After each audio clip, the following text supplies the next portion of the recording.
They call me Mr. Preston. They call me Cash Shiznit. They call me The Southside Player. They call me LA Cash. They call me Never broke from the Noke. They call me Big LA, Big Silly, Big Money, Big Billy. Hiya. What up, everyone? This is LA Josh Preston, and welcome to the PoDCasH. The last PoDCasH of the year, it looks like, because next week it'll be January. That's right, the 2nd. 1, 2, 1, 2, 1, 2. Thank you all for being here. If you don't know, my name is LA Josh Preston. I am a comedian out of Roanoke, Virginia. I am the host and producer of the PoDCasH. We're back at it. This is like the last preseason game of the year for the PoDCasH. Next week, we're going to have this thing hopefully down packed. Do a little 2 hours of the PoDCasH. I can't wait for that. Right now, we're going to see if we can do the 2 hours. I invited some people over. I already see it says Big Sugar Burger. Jacob Burger's already in the studio right now. But for all the people that don't know, the first time being here and stuff, like I said before, my name is LA Josh Preston, a comedian out of Roanoke, Virginia. And I started doing this podcast back doing Spotify with just me. Now I decided, you know what, I'm going to bring some other people on here, and we're just going to be talking about life. Now, I had a couple people. I had some people talk about how I got the name LA Josh Preston. I had a few people, and when I say about a few people, I'm talking about maybe 2 or 3, maybe 4 people have asked. You know what I mean? I'm not one of those people that are going to be like, one person asked me, and then all of a sudden, everybody in the world wants to know. No, just about 2, 3, maybe 4 people. 4 people asked me. Let me make sure I got everything straight. Yeah, about how I got my name. Because my name is LA Josh Preston. I call this the PoDCasH. And people are like, well, cash has nothing to do with your name. Also with cash, if you go onto my YouTube channel is LA Cash Shiznit. So it's like, where is this cash coming from? Hell, where is the LA coming from? Are you from LA? Is that why your name is LA? What does LA stand for something? And it's funny when anybody think about what LA stands for, they always got to have ass at the end. You know, it's always licking ass, lard ass, lazy ass, whatever ass.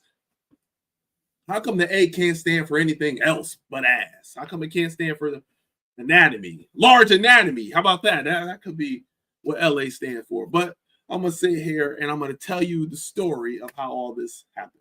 Now, let's start with the LA part. Now, LA is actually part of my name. When I first started doing comedy, this was back in 93. I did comedy from 93 to about 2000 or 2001. It was about 7-8 years I did comedy. And I went by my real name, which is LaDwan Preston. That's LA capital DWONE. So I went by LaDwan Preston during that time. So that's why a lot of people, when I came back to comedy, they didn't even know who LA Preston was. Like, I never heard of LA Preston. He said he's from here. He's done comedy this long. I don't know. But then they realized, oh, that's LaDwan Preston. Okay, I got it. You know, because there was some mix-ups in the beginning when I first started doing this comedy thing, you know, and it wasn't in the good sense. All right. I was called a lot of things because there was somebody named LA that was doing some shady stuff. As you would say, people thought it was me, but when they found out, oh no, this is LaDwan, LA is LaDwan. It's a whole different thing. So in the beginning, wasn't too well being called LA, but now they know I'm LA Josh Preston. So, and Josh is of course my middle name. So anyway, that's where the LA comes from. LA is part of my name, LaDwan. So keep that in mind, LA. So after I finished doing comedy, I say about 99, 2000, somewhere in that area, I went into wrestling. That's right, wrestling. Being a professional wrestler. That's right, that WWE stuff. I used to do that. As a matter of fact, I graduated from Boogie Woogie Man Jimmy Valiant school back in Shawsville, Virginia. Matter of fact, if you go up there, I'm want to say it's anywhere between 98 to 2000. 98 to 2000, you'll see my name up on the banner. So I start doing that. And when I came to wrestling, they say, so what's your name? It's LaDwan Preston. What's your wrestling name? LaDwan Preston. No, it's not. We're not. It does not sound like a wrestling name. So they're like, you know what? We'll just say your name is LA. We'll just call you LA. So I was like, okay, my wrestling name is LA Preston. No, your name is just LA. You don't need the Preston. We're gonna just call you LA. That's your name. And because there was not when it came to LA, there weren't too many wrestlers named LA. There was a wrestler named LA Wild One. I remember that one. But not too, so people were like, you'd be cool with just having the name LA. So I became LA. So that's where my name LA comes from. My nickname, should I say. Now, let's get to the cash part. I was when I first started wrestling, I was wrestling with a tag team partner called Beef. You know, it was LA and Beef. That was the name of our tag team group. Then another wrestler named J Money came into the group. So it was J Money, LA, and Beef as a 6-man type, doing 6-man shows. They stopped that and said, you know what, Beef, because Beef is a pretty big dude. Beef, you go and do single wrestling. And we're going to have LA and J Money become tag team. So we became a tag team partner. Tag team, LA and J Money. That's all it was, LA and J Money. Beef didn't wrestle a whole lot. So they put us with another wrestler called the Hollywood Kid. That was his name, the Hollywood Kid. So I'm thinking to myself, well, maybe they're going to do this California thing. I'm LA, he's Hollywood. But Jay doesn't sound like a Californian. He's going to change his name to like San Diego or something. Mr. San Bernardino, what's your name going to be, man? Sacramento, Jay Sacramento, that's your name. But no, it never happened. What happened was that we all became a tag team, and we were called the Southside Players. So us three were called the Southside Players. So that's where when you see the intro and they go, the Southside Player, it's because of the wrestling as well. So it was just LA, J Money, Hollywood Kid, the Southside Players. We kicked Hollywood Kid out. Now, the reason why we did that is because he was a white guy. He was a white guy, and he was acting more pimpish than actual player. Remember, there's a difference between being a player and being a pimp. And he was more pimpish.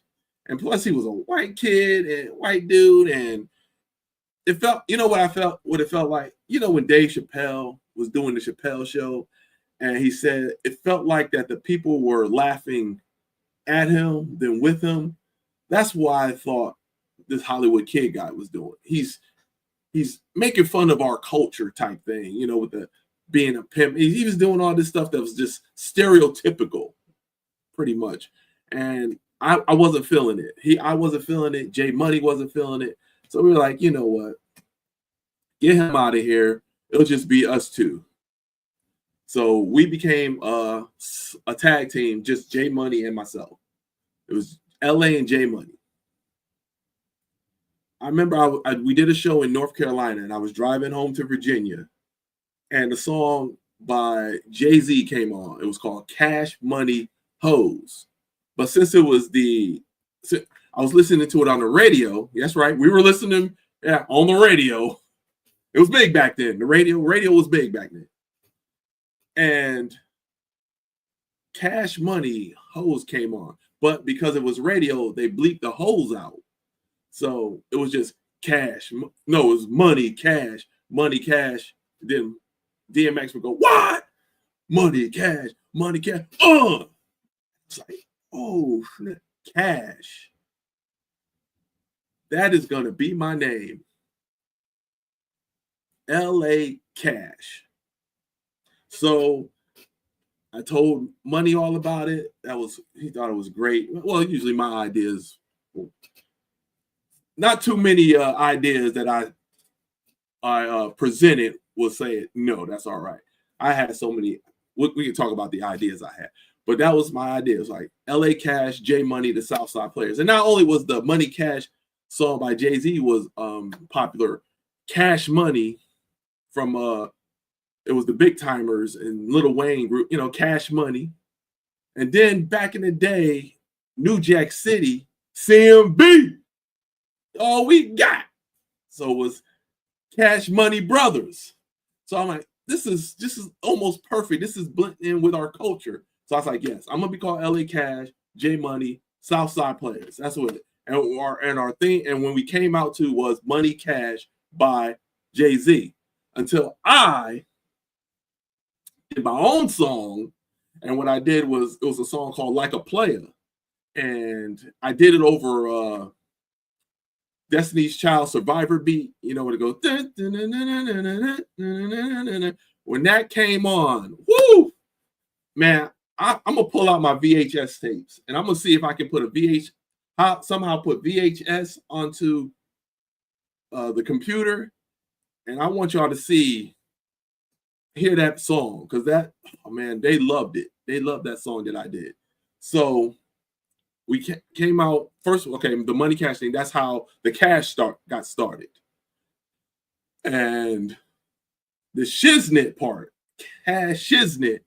Snoop Dogg had a song on his first album called The Shiznit, and since Cash had the sh in it, I just like, you know what?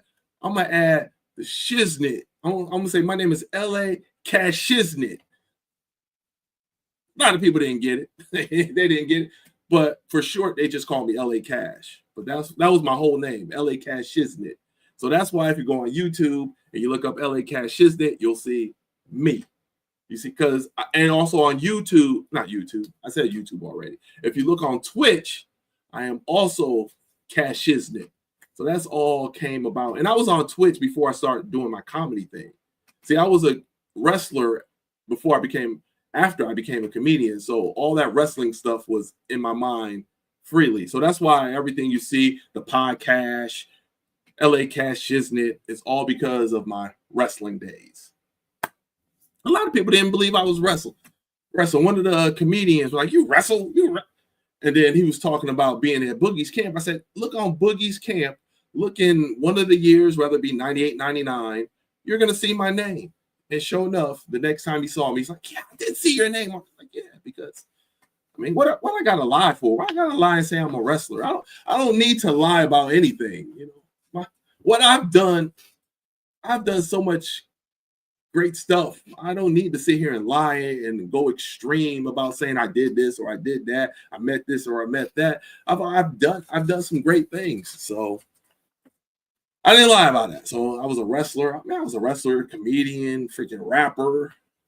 I was doing all kinds of baseball player, almost a semi-pro baseball player. I mean, I've done a lot. But that's it, y'all. So everybody, I told them, tune in. You're gonna find out why the PoDCasH and why my name is LA and all that good stuff. And boom, there it is, man. And there it is.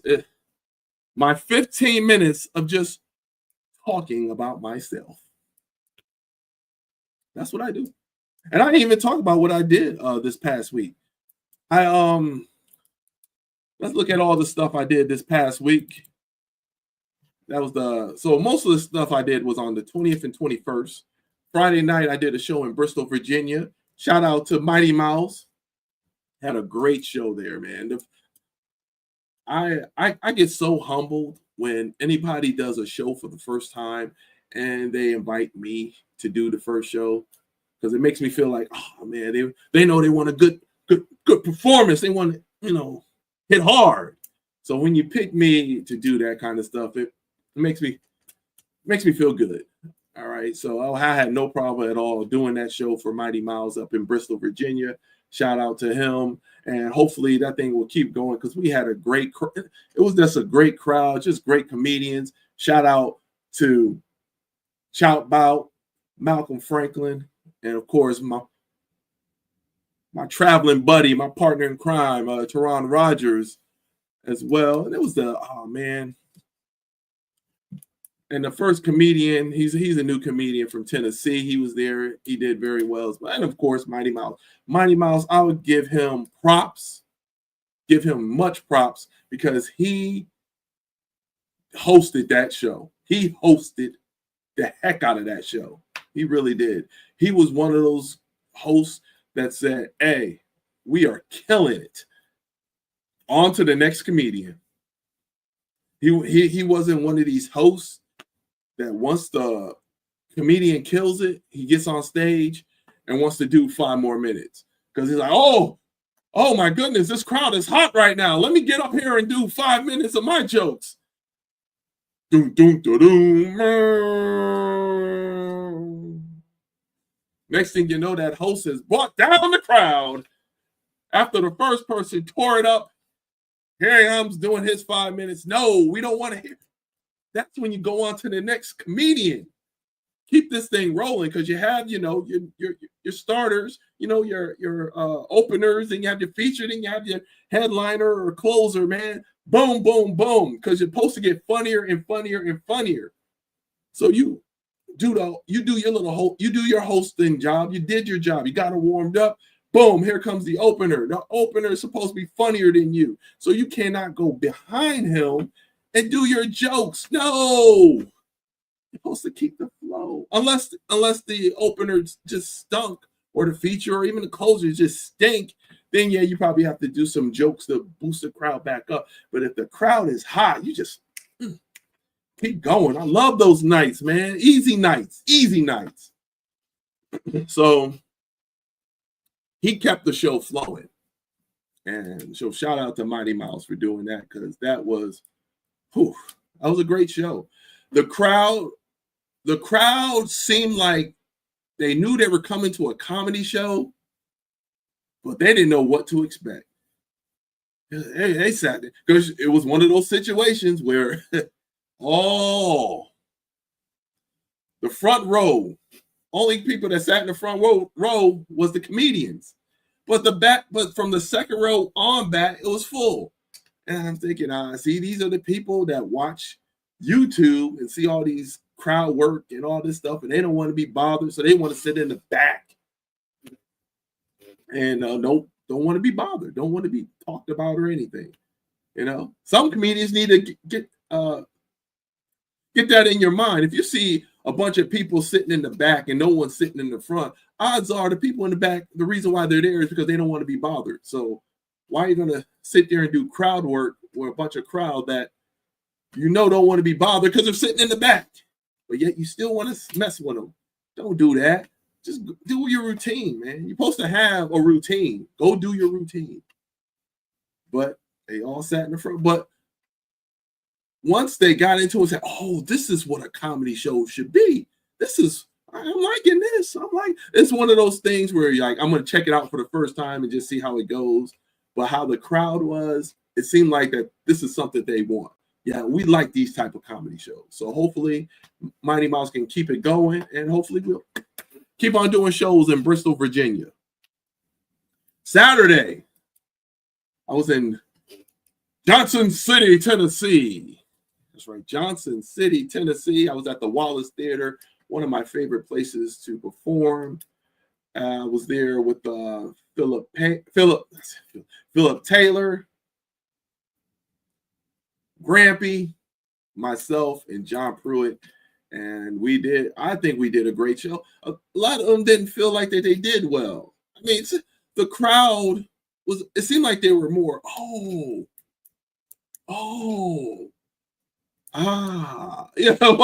one of those type crowds. It wasn't, it seemed like they were paying attention to what you were saying. It was,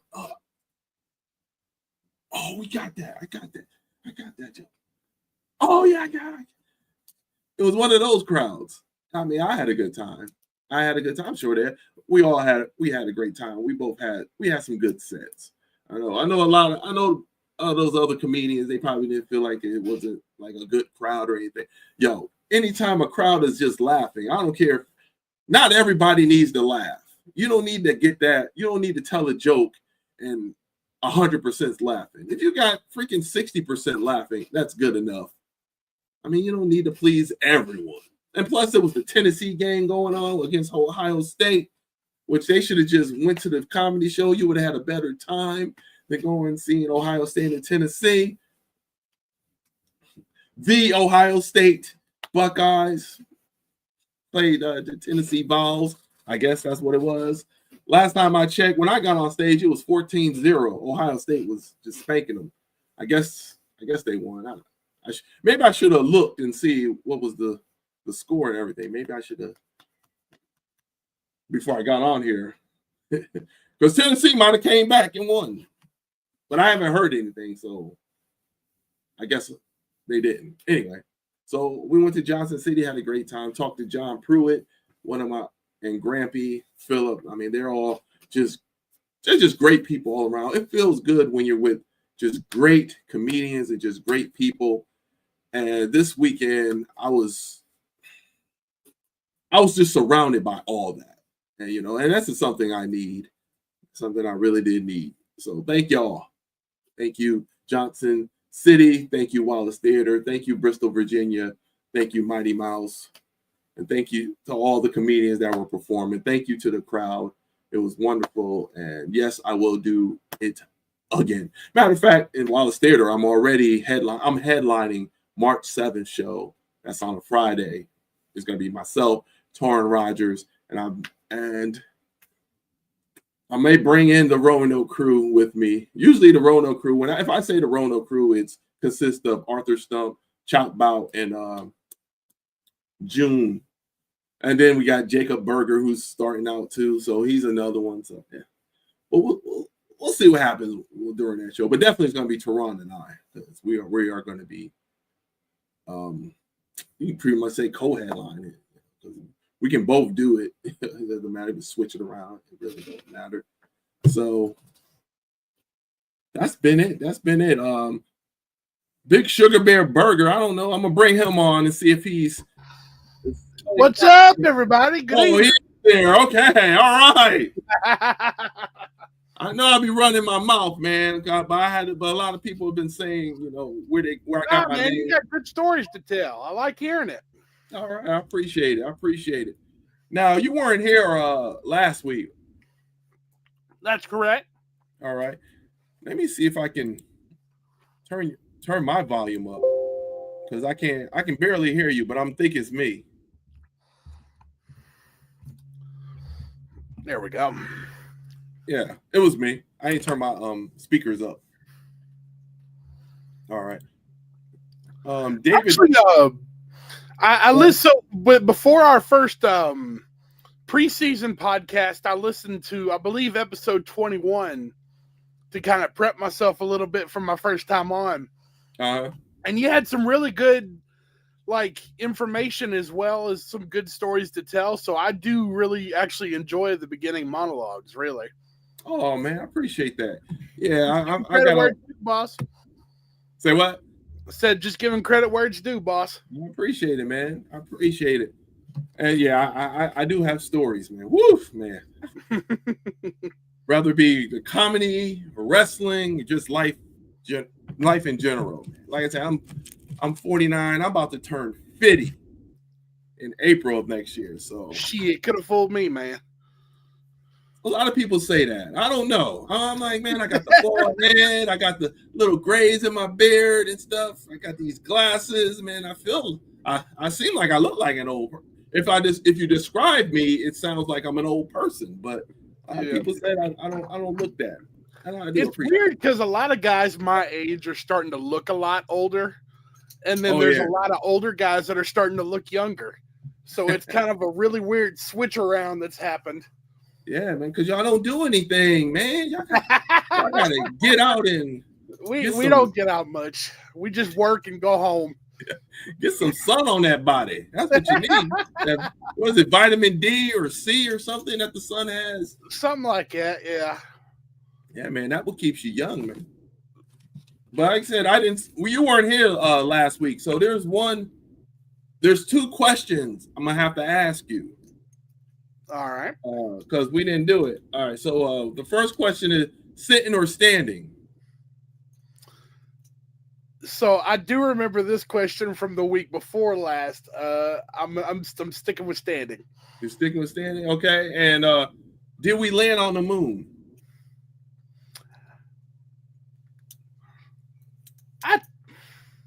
I think we did. I think we did. All right. I mean, that's it. You don't get any points for saying yes or no. It's like I said, it's part of my "Can We Be Friends?" Say, "Do we land on the moon?" Okay, all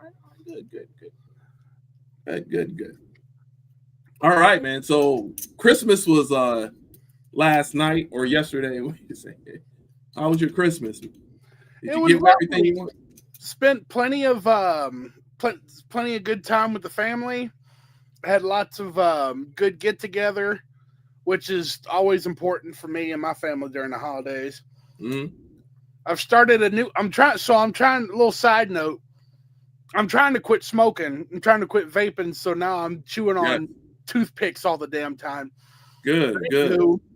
Yeah, I got Santa was, not to brag or nothing, but Santa was pretty good to me, That's nice to hear. It was all around really good.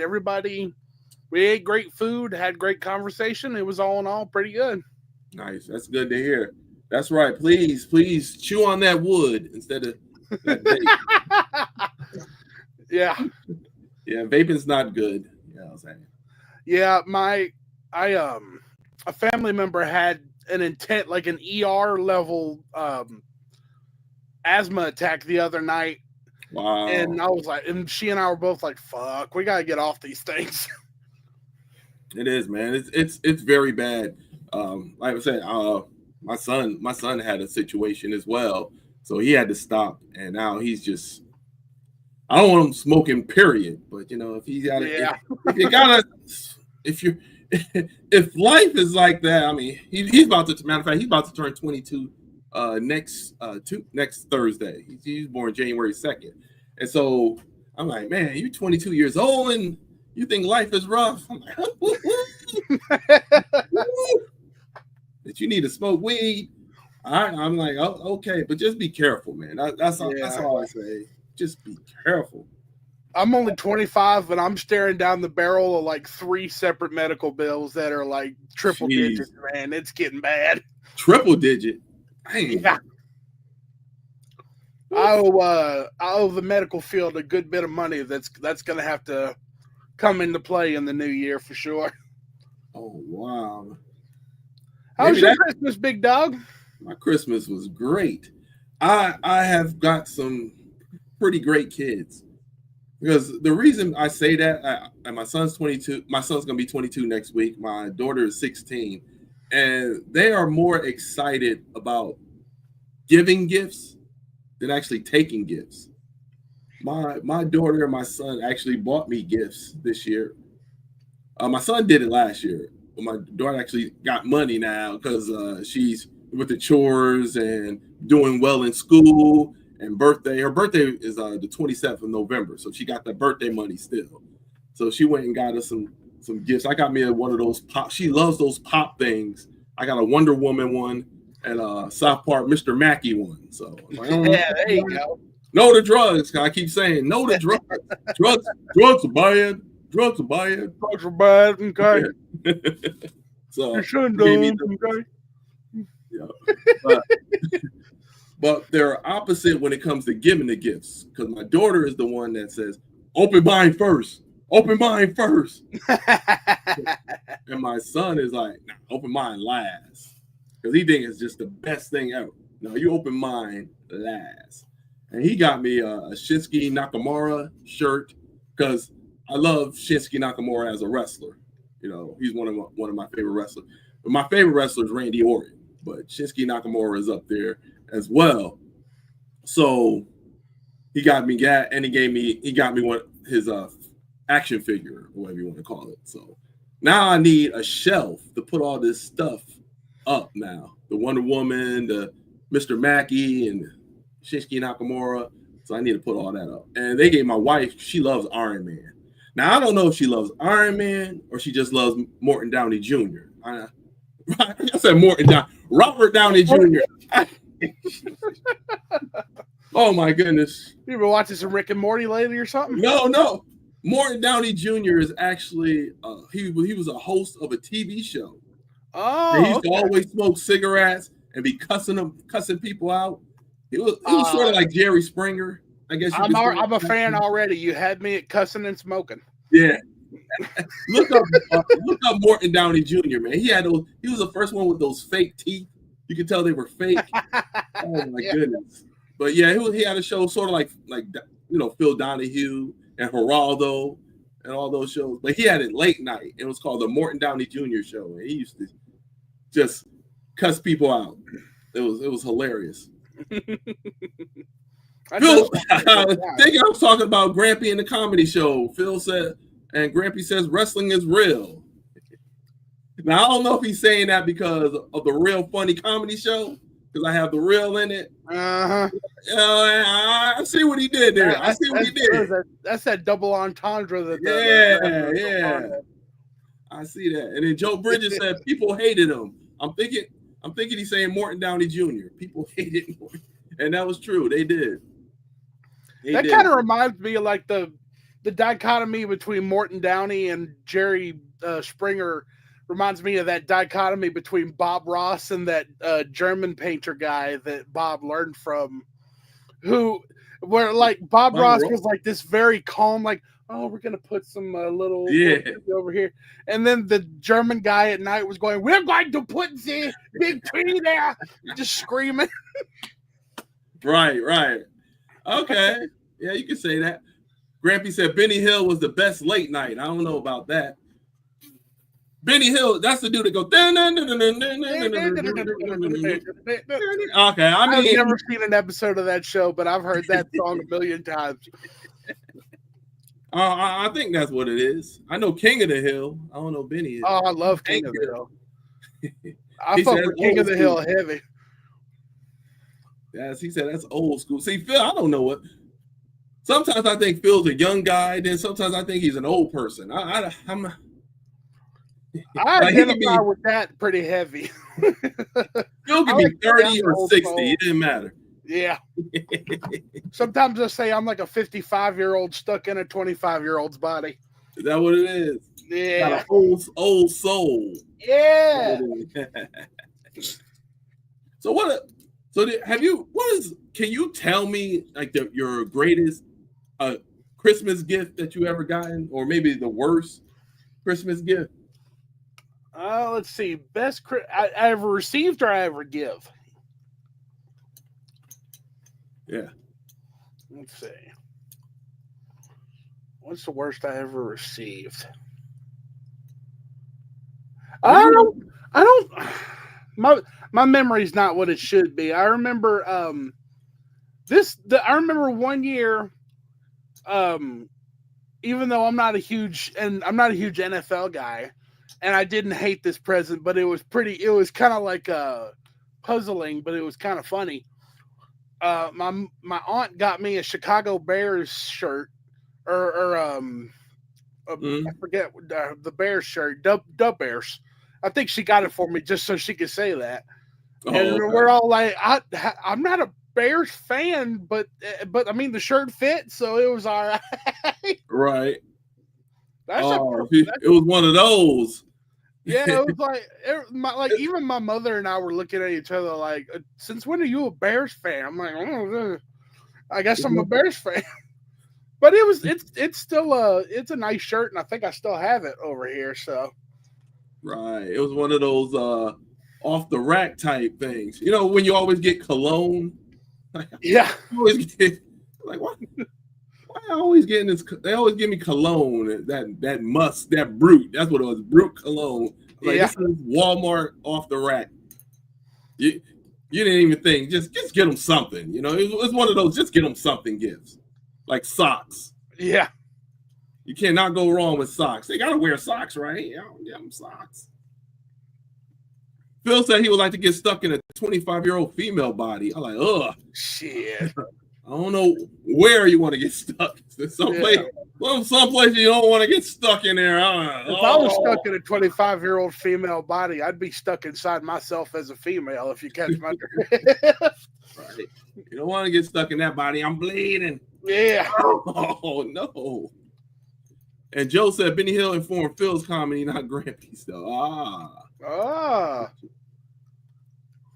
Yeah, my gifts are I enjoy any gift that I do get. I don't really remember getting any worse gifts. I mean, some of the best gifts, I got a gift because I love poker. And I think my father-in-law gave me a jacket, and it had like ace of spade, king of spade, and poker and all this stuff behind it and stuff. And then my niece gave me some things about having being a great poker player. And as a matter of fact, I think I got here it is right now. Oh yeah. On Twitch, I play blackjack because they don't play. You can play poker as well. And then they gave me this one time for I think it was my birthday or something. It says Josh. And it says best Twitch streamer. That's right there. They used to love me playing blackjack and poker and all that stuff. So I tell you, I'm about to jump on that online blackjack too. I love blackjack and poker. I'm right there with you on that. All right, I might just do that, man. Hold on, somebody said link. Who said link? Well, boy, we got some. Lee wants the link. Lee is crazy. Now, Lee, I'm gonna tell you if you're listening. No interruptions, but I like Lee. She's he is a very informative person. We had a fun time. Remember Althea that came on here before? Mm-hmm. She does her show during the morning time. We have a good conversation. But that was one of a great.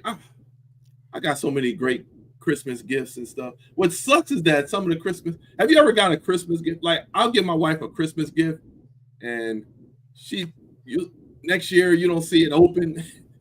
It's only been open at one time, and I got you a bubble bath thing. you don't use it. Still got the plastic on it. Yeah, you'd be mad as heck.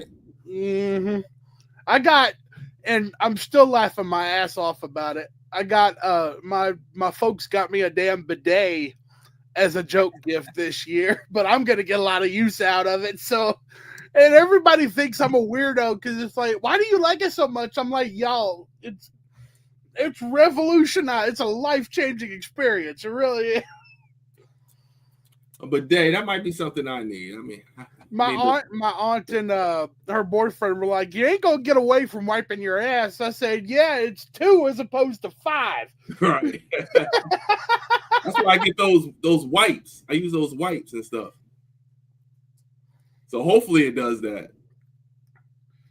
But all right, I'm gonna get Lee in here because Lee got to play the Can We Be Friends game. So there is Stepdaddy Lee. How you doing? I see you. Welcome. Stepdaddy Lee. This is Jacob Berger. He's a comedian out of Roanoke, Virginia.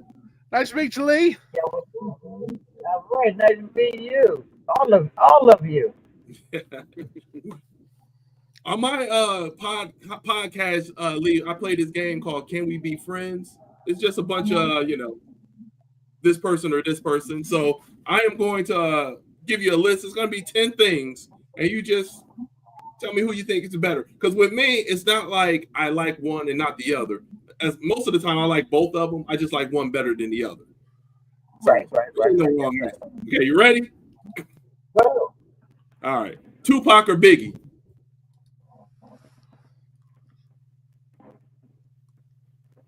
is there an equal sign to this? No. You gotta like something. One of them 0.01% more than the other. Something. It depends on the song and the mode. There we go, Lee. See, there you go. No. If you stranded on an island, Tupac or Biggie? But they both had faith. So here we go.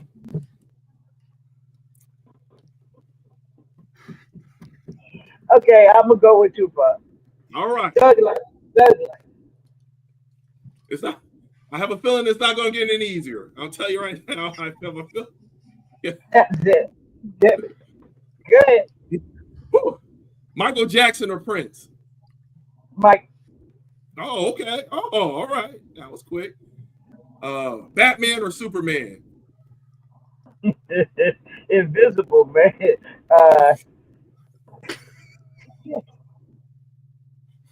No, reason why I said Invisible Man because Batman was dating Wonder Woman, and uh, so was Superman. And Wonder Woman was sitting on the, she was on the roof. Remember, she was on the roof. Oh yeah, I know. I know the Invisible Man ass was hurting. Yeah, I heard it. Yeah. So, it was it. But Batman or Superman? That's what I was. You said black man or Superman. Batman, not black man. I'm gonna go with Batman. Dave Chappelle made Batman be the superior one. Okay, Batman. PlayStation or Xbox? PlayStation. All right. DC or Marvel? Oh, Yeah, DC or Marvel? Yeah. Marvel meaning the comic books? Right, Marvel, Marvel. Iron Man and all them. Yeah. Marvel.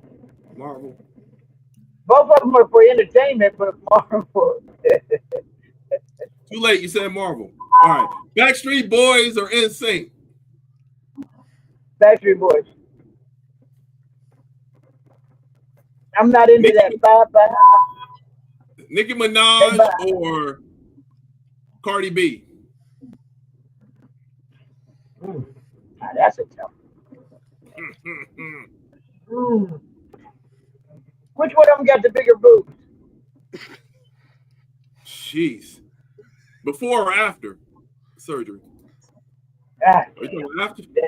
that's all cosmetic. God damn it. Michael Jackson. I mean, Nicki. Cardi B. I say Cardi. I like her country. She's just country. All right, now, come on. Cardi B. You say Cardi? Yeah, Cardi. All right. Drake or Kendrick? They need to just go to get a hotel and cut the bullshit. For real. I don't know, man. Which one of them got the hottest track? They not like us.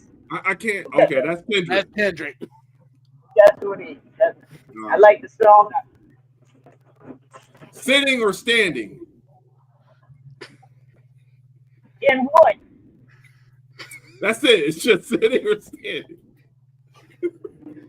Shitting or sitting? Sitting. I thought you said Sitting, shitting. No, sitting. I'll explain afterwards. And Okay. any team or the Dallas Cowboys? Who in the Dallas Cowboys? Yeah, any team. I don't care. Any team. It can be high school, college, professional, or you prefer the Dallas Cowboys? Pittsburgh Steelers. Pittsburgh. Okay, so it's any team. All right. Any team. Are you playing the game I think you playing? Okay. We're not. And last, did we land on the moon? I didn't, but yeah. Okay. Did America? Yeah. Did what's his name? Armstrong land on the moon? They said he did. I didn't see it, but yeah, I'll go with yeah. I'm not going to divert this. All right. So let's see here.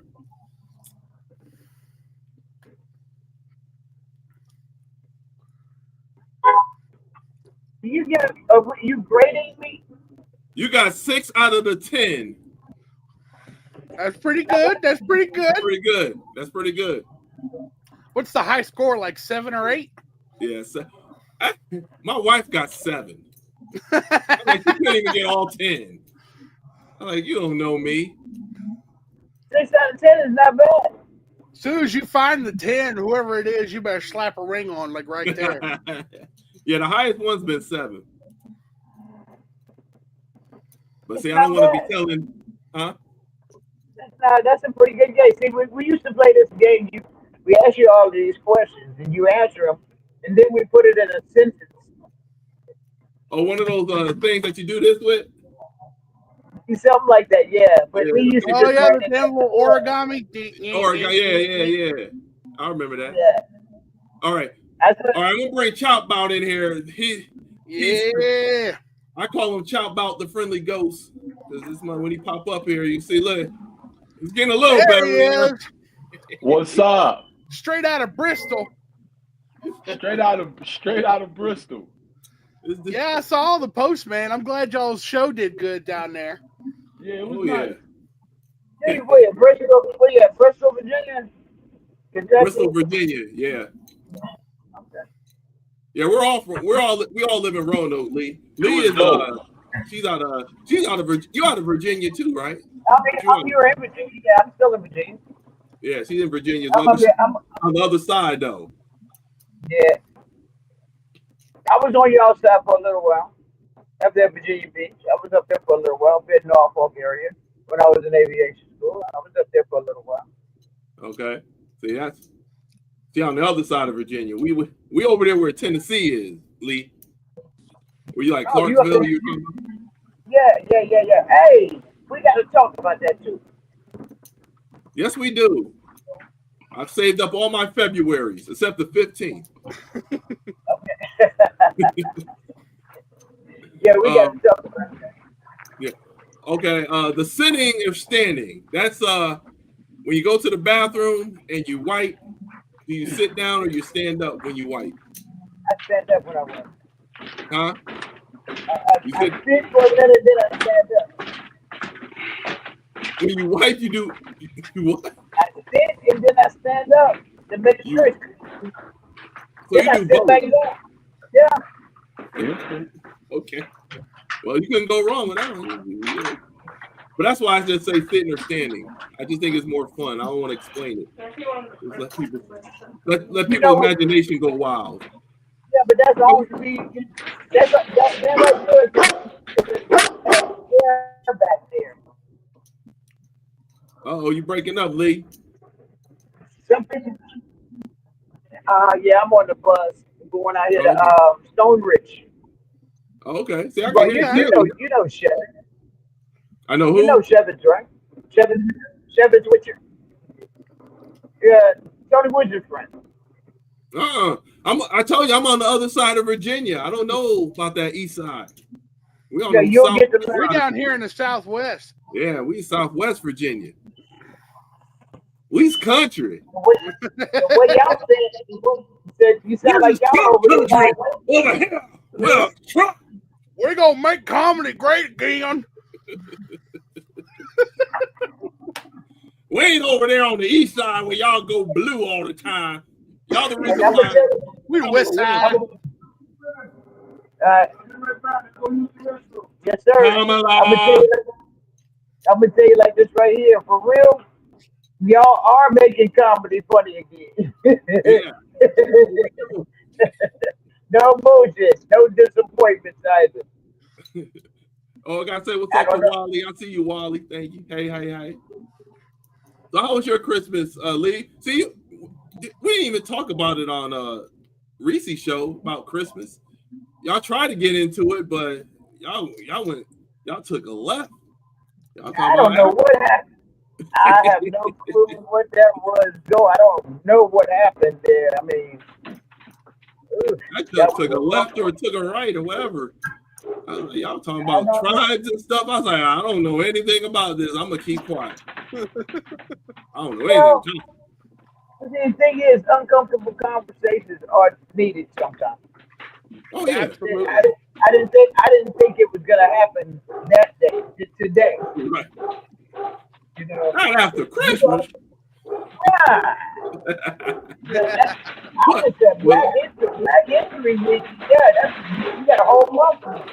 Mm-hmm. It went straight to Black History Month.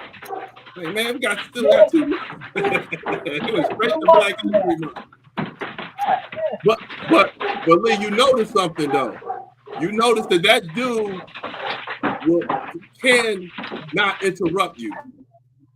You see, when that guy was talking, he didn't say not one word.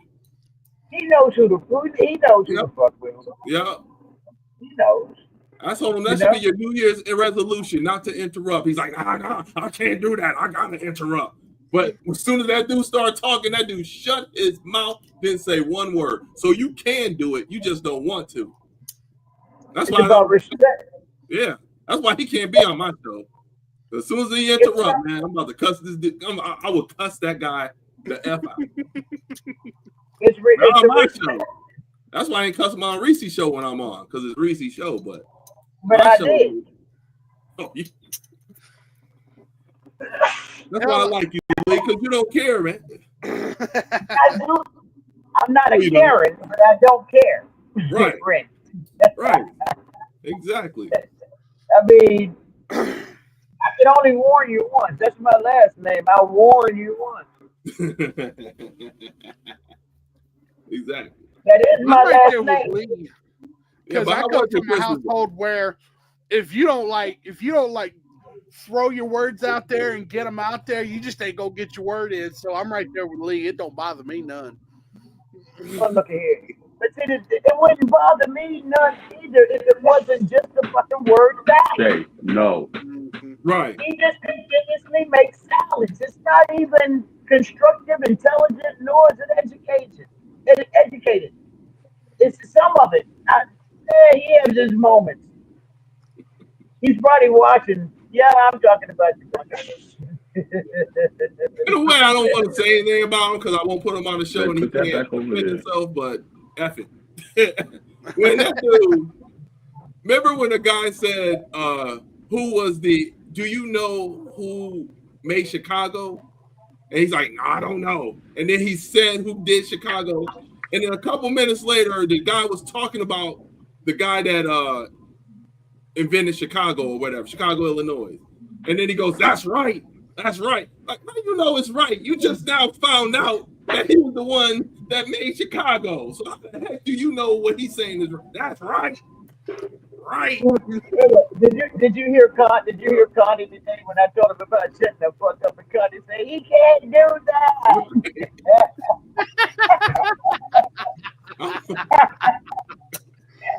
My connection is horrible, bro. When I get back on there, I'm gonna have a background that says "Free Connie." That's what my background is. Free that woman. I got this Monday off coming up. I might have to send Reese a message, see if that invitation is still open. Because I would love to get on one of Mac's show. I'm sure she'll have you on, and then you can see for yourself every time you talk. I love you. How would you like to be Ivory in my upcoming show? No. I got a question for the panel.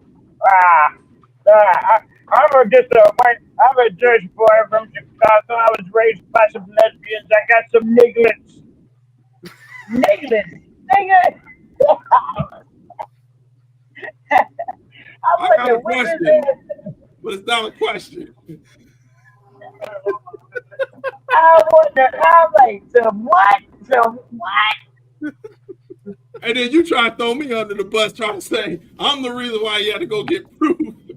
Oh no. This man said that there was that Tyler Perry said that a little black boy wrote a letter and buried it at where the Confederate Army was built on top of. Now, I think it was written in Swahili, or he's buried with that fucking letter, because if they knew that nigga could read, they was gonna kill him anyway. Fuck out of here. And then he gonna get up like he gonna go get and your dumb ass gonna say, what do you do? Go get the letter. Yeah. He probably really had the letter. He probably would have showed up. There's a letter right here. I'm about to read the letter. Yeah, he said Tyler Perry had it. You tell about this. I said, that's your fault.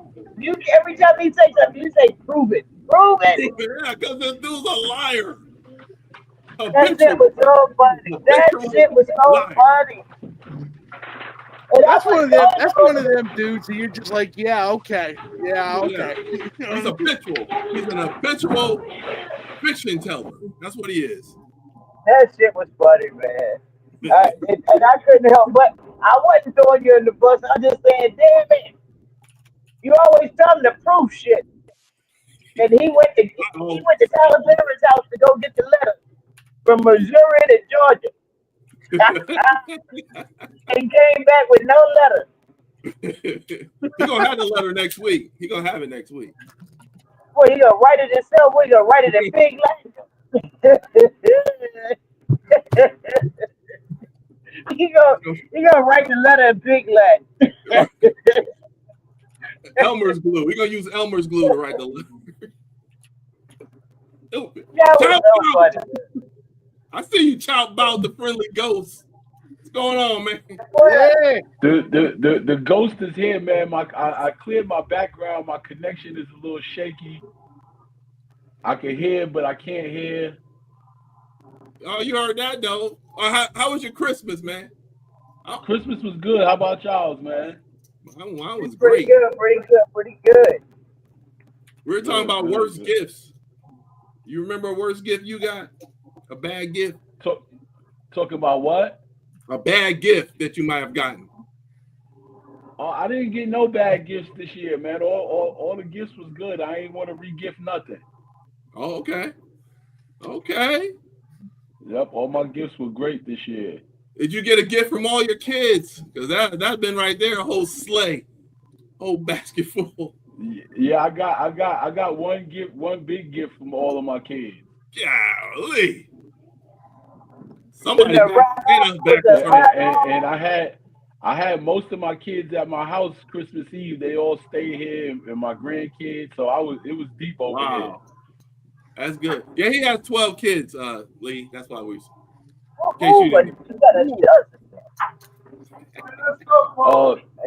Two of my kids live in Washington, Seattle, Washington, though, so they wasn't here. But for the most part, the rest of them. Damn, that's clear across the country, right? What made them go there? I'm curious about that one. What made them go to Seattle, Washington? Listen, that's where my girl parents live at. Our parents. Yeah, my girl is from California, but her parents moved to Seattle, Washington when they left Cali. So that's how they ended up. The grandkids followed them over there.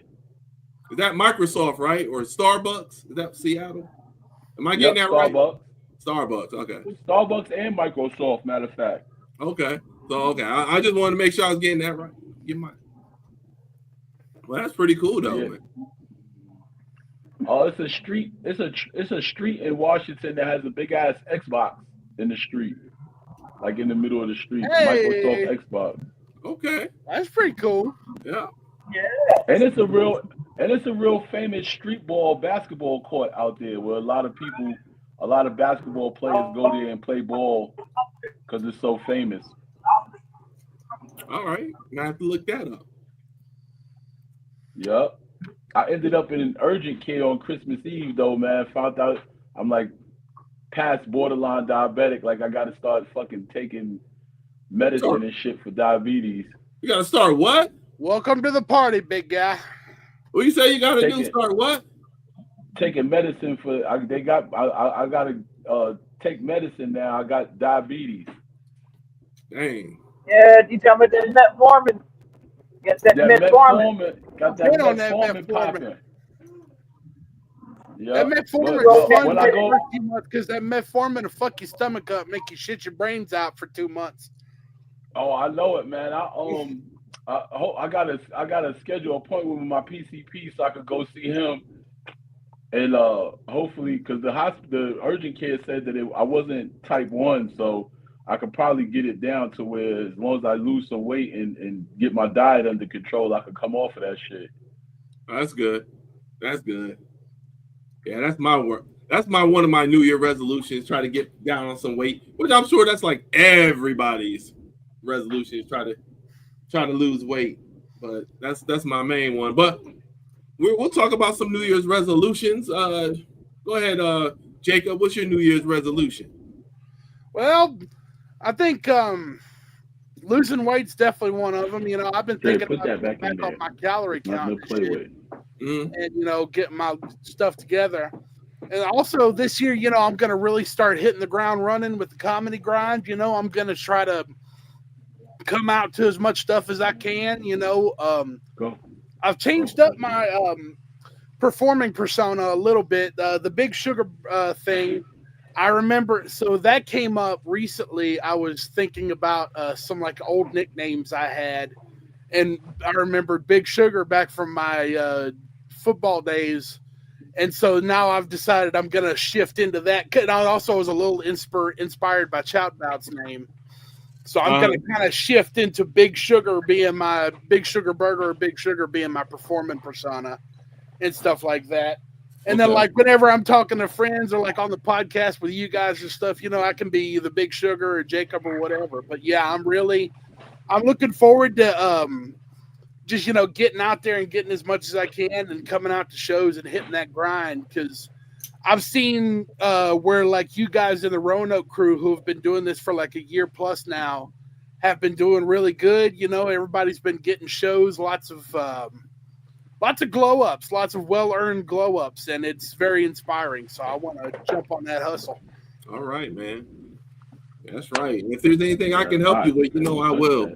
I appreciate it. By the way, thank you. During the 10-minute monologue, when you mentioned maybe bringing me up at the March show, even if we can't do that, I appreciate the mention, man. Oh yeah. I'm gonna do, like I said, Teron and I are gonna be doing it. And I mean, if Chow and June and Arthur and yourself can do it, I'll bring y'all up here as well, man. Y'all can do one of those piggyback things so y'all can get some time instead of having a host. So we'll see. Like I said, it's my show, so you can have a popsicle. Do what I want to do. Do what I want to do. Do what I know. Oh man, being called Big Sugar. I hope that ain't gonna be affecting your diabetes, Chow Bout, or anything like that. Being close to Big Sugar. That's another thing too. I was like, I got the diabetes going. What if I just kind of lean into that a little bit? Oh man. Well, let's try to lean about not having it. That's what we're gonna focus on. Yeah. It'll be a play on words a little bit, but not what I got. That's valid, man. Yes, sir. All right, Lee, what's your New Year's resolution? Give me 1 minute. Give you 1 minute. All right. Well, we can do that for your New Year's resolution. Go ahead, Chow. What's your New Year's resolution? My New Year's resolution is to start trying to do more shows out of Roanoke and try to get me some more paid gigs and just start getting some more stage time in different places. You know what I mean? I'm really looking forward to doing the hosting for you this year, for the new year. You know what I'm saying? I appreciate the opportunity as always. So and I'm really going to put a lot more effort into promoting the things that the Real Funny does in Roanoke so that we can get more people in the building. That's one of my major goals for this year coming up. Nice. Glad y'all got comedy goals, man. That's all right. Yeah. Man, comedy goals. I'm off the bus now. I had to try to get off the bus. They was the guy was trying to find his bus, and he was making too much noise. But my New Year's resolution is to stop trying to tell damn jokes. Just talk about it. Stop trying to be funny. Really? You going the other way? But my whole life is a joke, sometimes. But I'm looking at more production than anything. So I might hit the stage when I'm feeling like the night I feel pretty I just want, I want to know the inside of what comedy is. Because the only way you can produce it is to do it. You got to know what these comedians want, what they need, how they, their process. And then you Right. can fulfill any type of thing you want to do with them and knowing that and value their work. So that's, that's what my New Year resolution is to do. All right. Yeah, I'm all for that. Like I said, if you need any help, Stop. just Go let me sit know. down. I got you. Oh, one of the chouts. Chout's about to get knocked out. We got a little chout running around. Little chouts running around, man. They always up under me. Yeah, man. My New Year's resolution is to do all of that what y'all been saying and stuff. And as for the hosting goes, I'm gonna try to not host as much and try to give y'all opportunities. That's why I got Arthur doing it in January. Chout, you're gonna be doing it in February, and then Jacob. By that time, I'm sure you'll be having enough material that you can host. And when you host, I'm just gonna have a bunch of strong comedians anyway. So even if you could just do the 5 minutes, I'm gonna have comedians backing you up, because hosting is a really tough job, but I think y'all can do it. I think, and I'll be there. It's not like I'm gonna be there guiding y'all and what y'all need to do. But you know what I'm saying. But it's time that y'all host, so y'all host enough that's in case I'm not there. Like there's been some times at comedy shows where I couldn't make it because I had other engagements, and Right. and I did just fine. I did just fine. I'm definitely, one of my New Year's resolutions is to go international, and I have a chance in May to go to Canada, so that's going to be one of the great things. That's a W, baby. And then Ohio, I'm going to be in Ohio in February, doing a show for Sister Lou. So, and then I'm also going there to Crackpot's Comedy Club, because for that Canadian show, I got picked to be a judge in Ohio to judge the people that are going to audition for the Canadian show. So I'm very happy about that, because it's one of those things. Because the guy that's running it, this is his first time doing a festival, and he's making mistakes, which you expect people to make mistakes. He's one of those people that said, "Hey, I want to do a comedy festival." All right, go ahead and do it. But he has no idea. Like, he didn't have any venues. He didn't know how much stuff was going to cost and stuff like that. And people were giving him slack, telling him he's a scammer and stuff like that. And that was unfair, because I don't think he's a scammer. He just doesn't know what he's doing. And instead of y'all sitting there talking about him and making fun of him and things like that, why don't y'all help him out? Say, hey, you need to do this, this, and this, or try to do this. But see, he does have people like that, like myself. I told him, I said, yo, I believe in you. I really think you can do it. I know you're not a scammer. I know you just need guidance on what to do. So right now, as of now, he's got 2 shows already booked, and he's doing the auditioning at Crackpot's Comedy Club to get more people to do the show. So it's coming along. And see, what sucks is that now the people who are talking about him and saying he's a scammer and stuff, now they see that he's actually doing it. Now all of a sudden is, hey man, yeah, that's great that you're doing that now. And where was that confidence and giving him that push when he wasn't doing well? See, people sit here and they wait till you do good. Wait till you get to there, then all of a sudden here they come. Well, hey, how you doing? Hey, weren't you the one that was talking crap, saying that I couldn't do this and I couldn't do that, and I was a scammer, and I was getting called all these names, calling me a liar and saying all this stuff? Weren't you that person? Now all of a sudden, hey, well, I just said, I was just playing with you. I'm a comedian. These are just jokes. I was just joking with you. No. There's an old parable about a mother hen who makes bread, and when she says, "Who wants to help me make this bread?" nobody comes and volunteers, and then she says, "Who wants to help me eat this bread?" Everybody comes over and wants a piece. Yeah, exactly. So Wait a minute. Are y'all talking about me? No. Oh, we know you're not talking about you, Lee. See, Lee's another one. She's trying to do these shows here in Clarksville, Tennessee. She got a lineup and stuff, and trying to build that in Clarksville, Tennessee. That's why I'm here to help any way that I can and stuff because And I I want love people it. to succeed. Because and I love that's when good people succeed. Let's put it like that. Because when good people succeed, all they're gonna bring is just good stuff. It's when That's these right. bad people want to succeed, and all they're gonna do is bring their badness and everything's all messed up. And then when people see it, they're gonna be like, "Oh, this sucks." And then when you try to do it, they only remember the bad people, and they're gonna think, "Oh, your junk sucks. Must be gonna suck too," But they But don't give you a chance.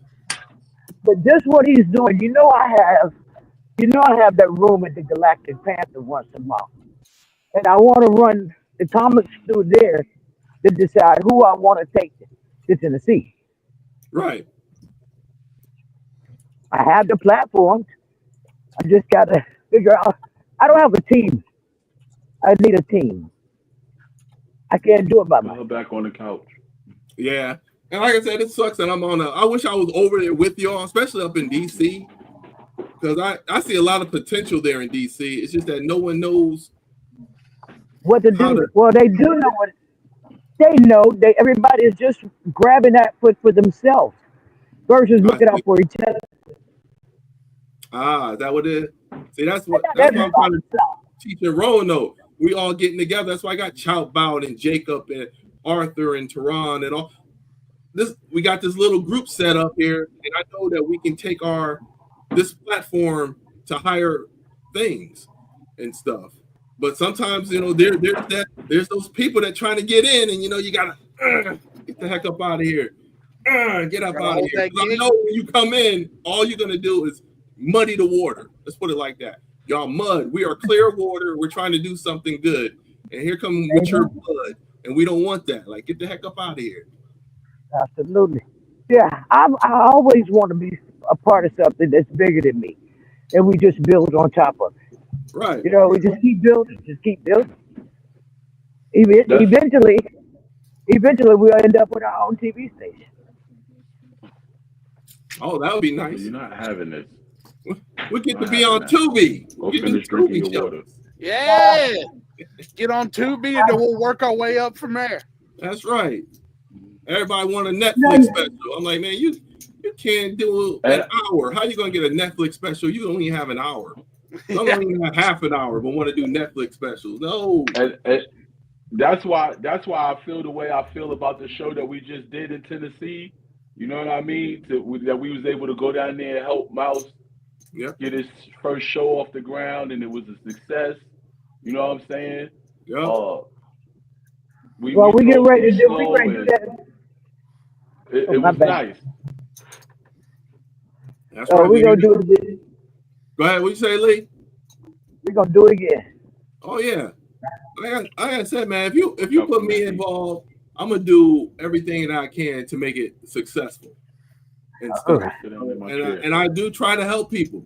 Some people don't want the help. I'm like, all right, just don't get in my way. When I'm doing my thing, don't get in my way. That's all I want you to do. You know. Only person's way I get into. The only person's way I get in front of is my own. Yep. Mama. And try not to do that. I'm working on you tripping on your own shoes and shoelaces and stuff. We get in our own way. Yep.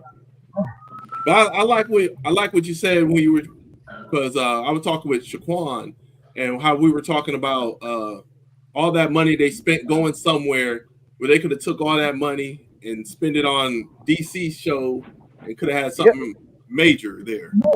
Yeah. They put it all on Sauce in the City. Wouldn't bank on me, but banked on it. Got had. Yeah. Got I was thinking, and guess who's over there where y'all are? ain't that some bullshit? I know. Like, what? I don't listen.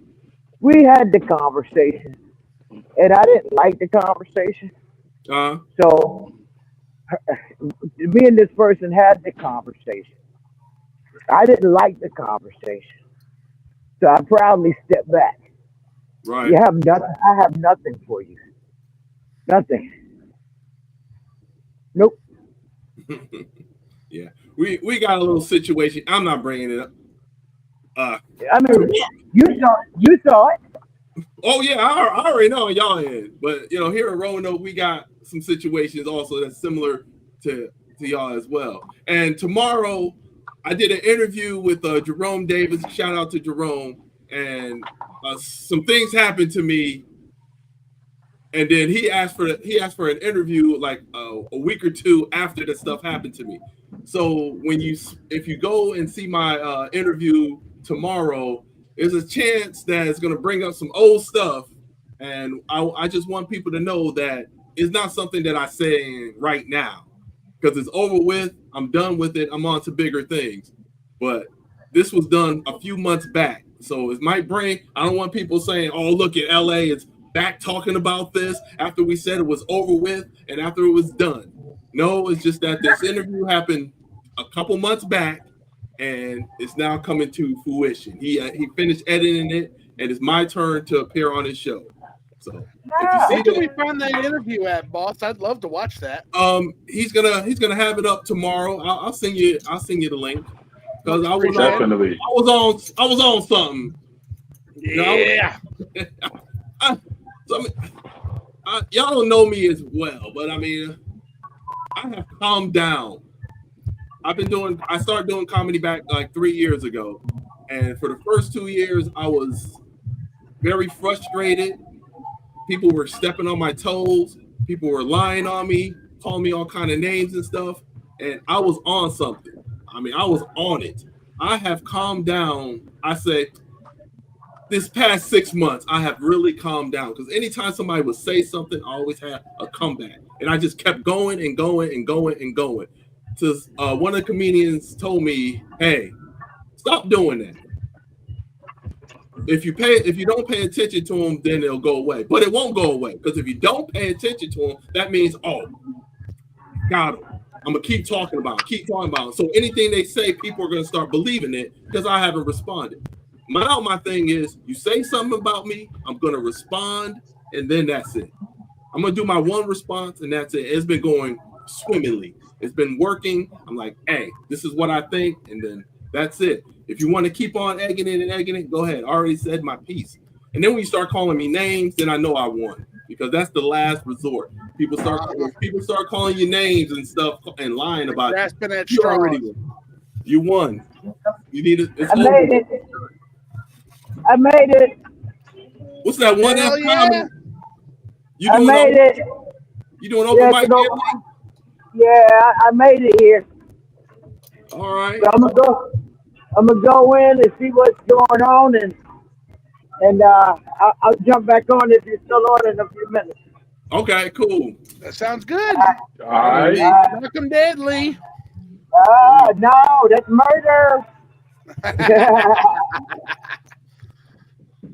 Yeah, Lee's a good person. That's another good people out of DC. I got some real good vibes, man. Yeah, really tries to help, really does. And I love working with people. I love working with people like Lee. Mm-hmm. Great person. Sometimes he says some outrageous things, but who doesn't? You know that who doesn't say outrageous? You was asking the questions earlier, and like I was just watching you the whole time. You're just sitting there, just. I'm like, I'm laughing my ass off over here. I know that's how it is. I know with some people, you're gonna ask a question and they're gonna try to analyze. They got an essay for your ass. Analyze, because when people ask you questions, you think it's a trick question. If I give the wrong answer, I'm gonna get in trouble. Or if I say this, that's why I say it doesn't matter what you say. It doesn't matter who. Like I like both people, like Tupac and Biggie. I like both of them. I just like one better than the other.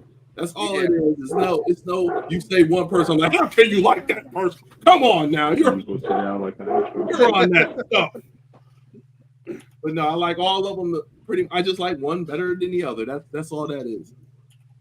Except the any team in the Cowboys. If you pick we gotta. I don't know. Woo. But even though my best friend's a Cowboy fan up in Connecticut, but sometimes you got. You're a Cowboy fan.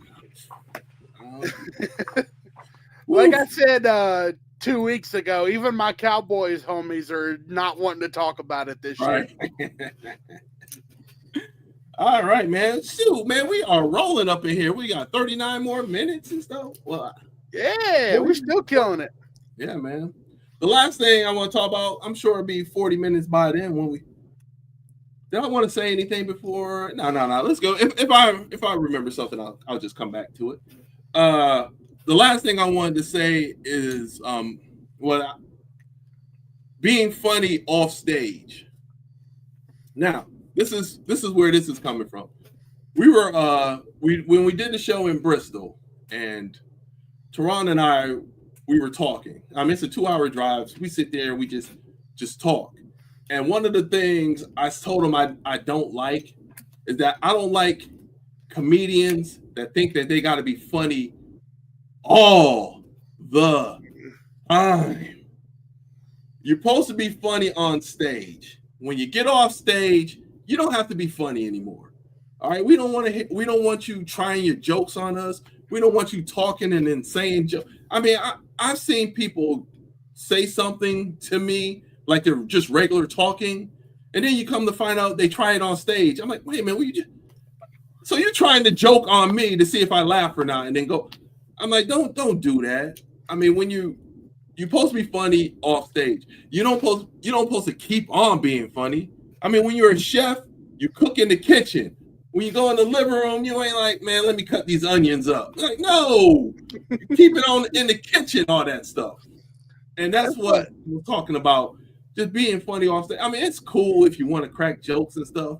Yeah, but still, I think that's the reason why some of these venues or these managers, bookers, or whatever think that we're a joke, because everything we think everything's freaking funny, and it's not, man. When it comes to trying to get booked, trying to get your show on the road and stuff like that, you got to be serious.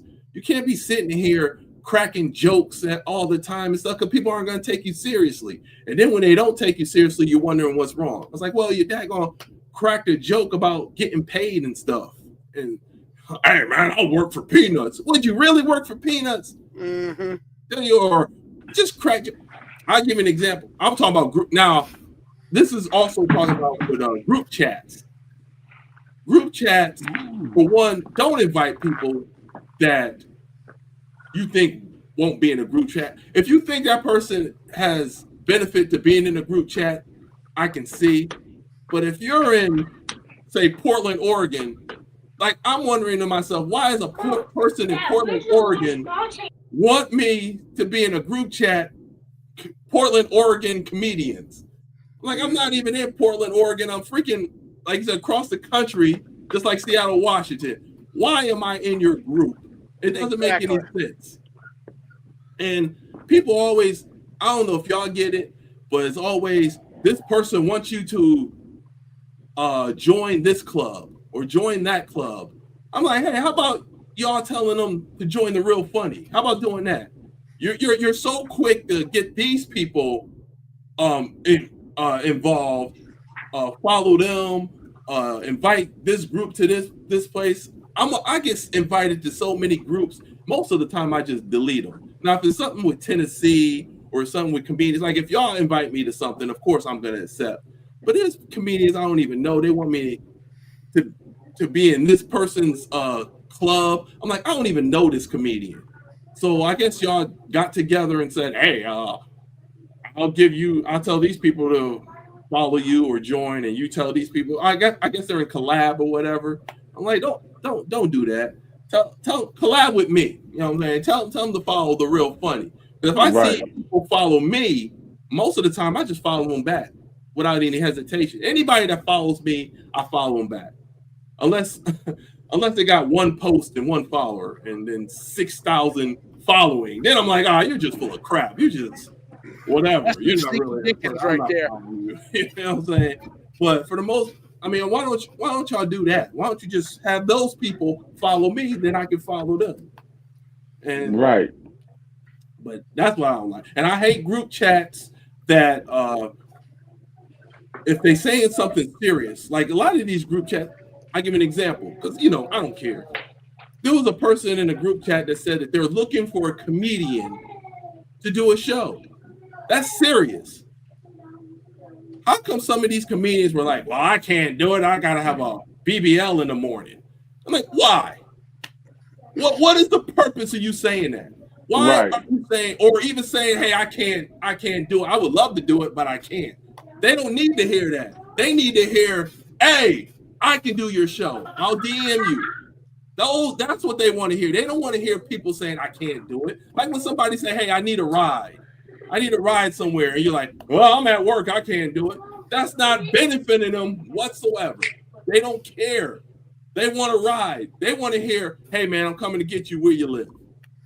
That's what they want to hear. But somebody, they always got to say something because they got to be involved. These people just want to be involved. They just want to say something. And like, we don't want to even hear from you. Just talk.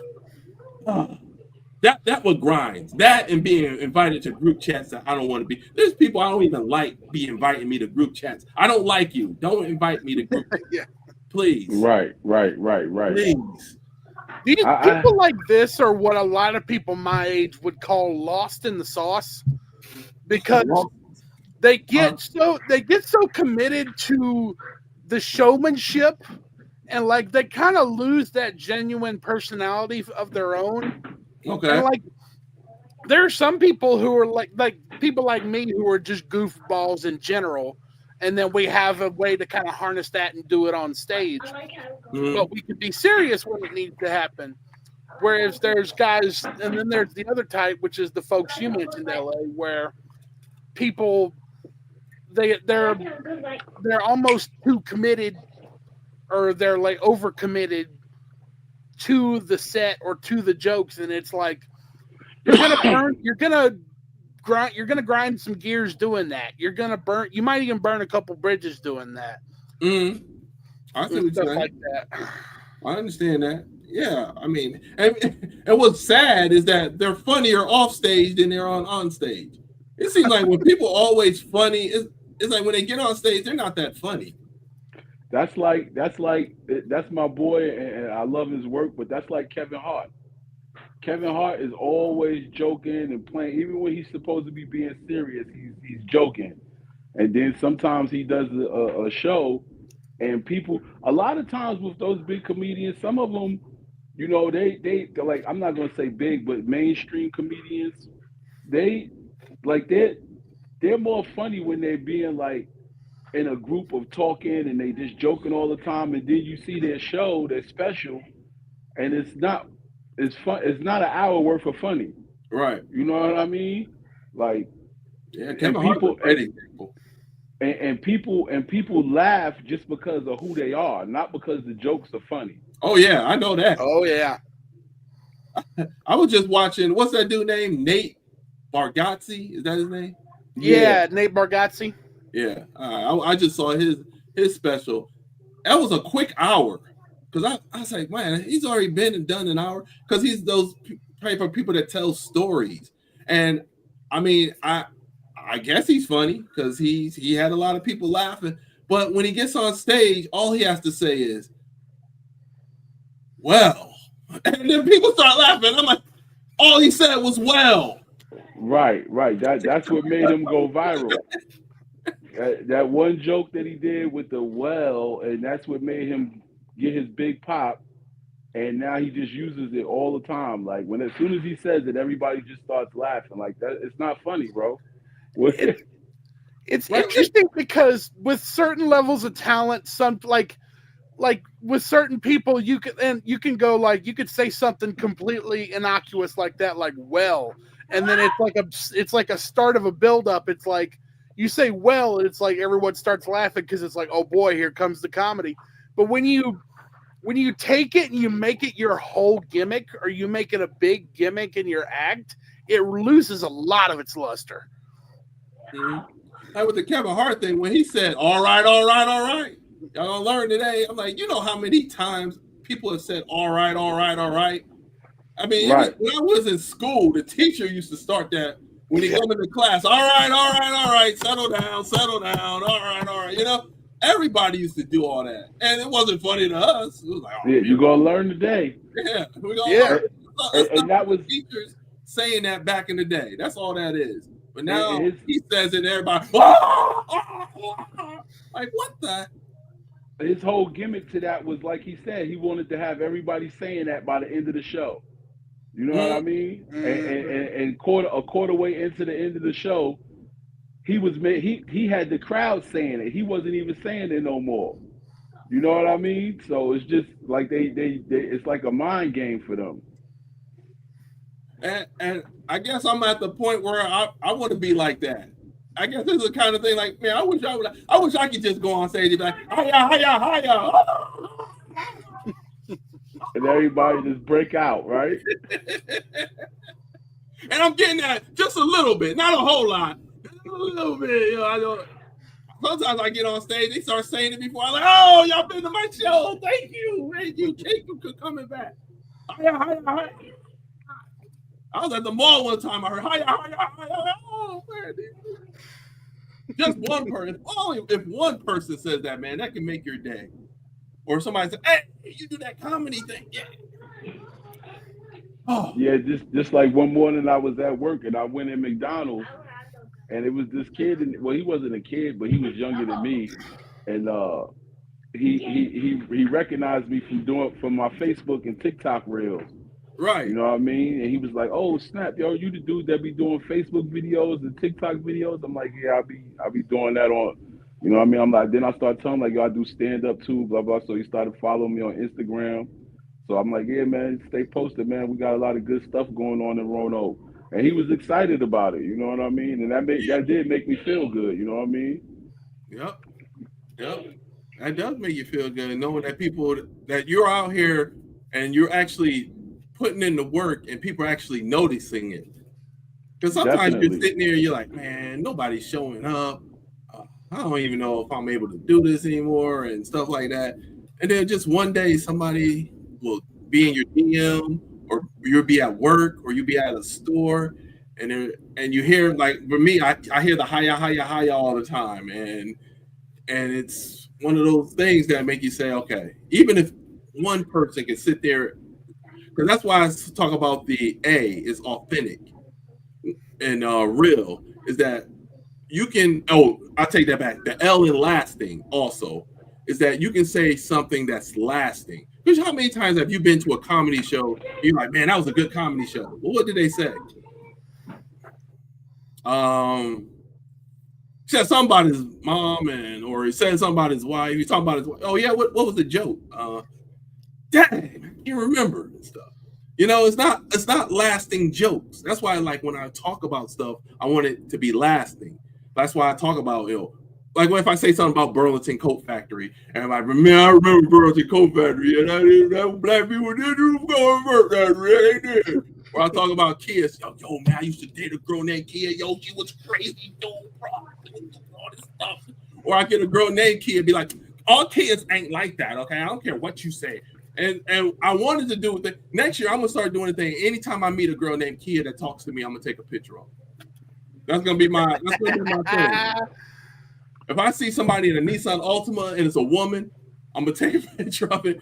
If I see a guy, I'm gonna see if they got a car seat in the back. I'm like, see, I tell you, I'll be telling the truth about this stuff. So that's gonna be my thing right now. I'm gonna start getting more involved into my comedy thing, because it seems like I've done a lot, but it seems like I can do a lot more. Right. But I got people like y'all, helping me out and stuff, and you just don't know how much I appreciate it. And that's why I'm doing this podcast here. That's why y'all always invited. I invite y'all here, so hopefully it can get off the ground. Like, I know. I don't care if it's only one person watching. If only one person is watching, hey, that's one more than if I didn't do a show. And who knows who that person is that's watching? They probably know other people, like, yo, check this show out. Or, oh, this is the guy that does this. Because you'll never know who that one person is. Because I'm happy when I'm having like 20 people at a show. Most of these people want to have full houses. They want to have hundreds of people and stuff like that. If they don't have 100 people, they think it's a failure. I'm thinking, 20 people is enough for me, because I have done shows when there's only, less than that. It'd be 10 people. But there'd be that one person that's like, hey, like, I always give the Spot on Kirk example.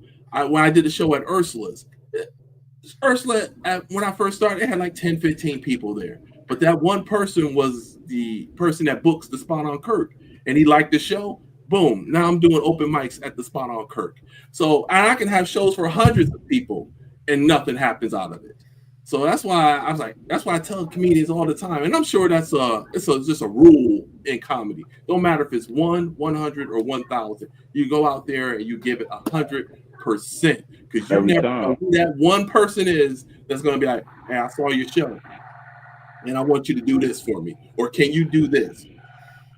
So that's what I say. That's just like the right person might stumble in and change somebody's life, you know? You're right. And that's just like to a point to what you're saying. Like I've been posting the show that is coming up with Arthur, Tyrone. You know what I mean? I've been posting that show that's coming up for the coffee pot, and I've been noticing that people in my timeline have been sharing it. You know what I mean? So the more I do it, the more we stay persistent, and people see that you're persistent about trying to do something. Eventually, some people will fall off of that bandwagon of being like, oh, who are they? You know what I mean? Right. And really want to come out and see what we are doing, because obviously it's working because we being consistent with it. You know what I'm saying? And that's what it is, consistency.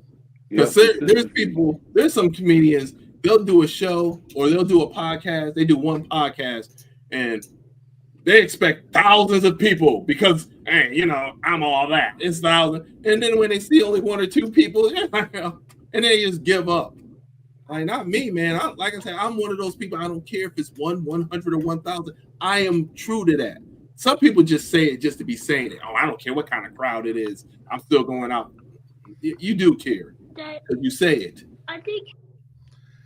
So my whole thing is you got to love what you're doing, because if you love what you're doing and everybody sees that you love it, like, then people will kind of naturally migrate towards it because they feed off that positive energy you give off when you're doing it.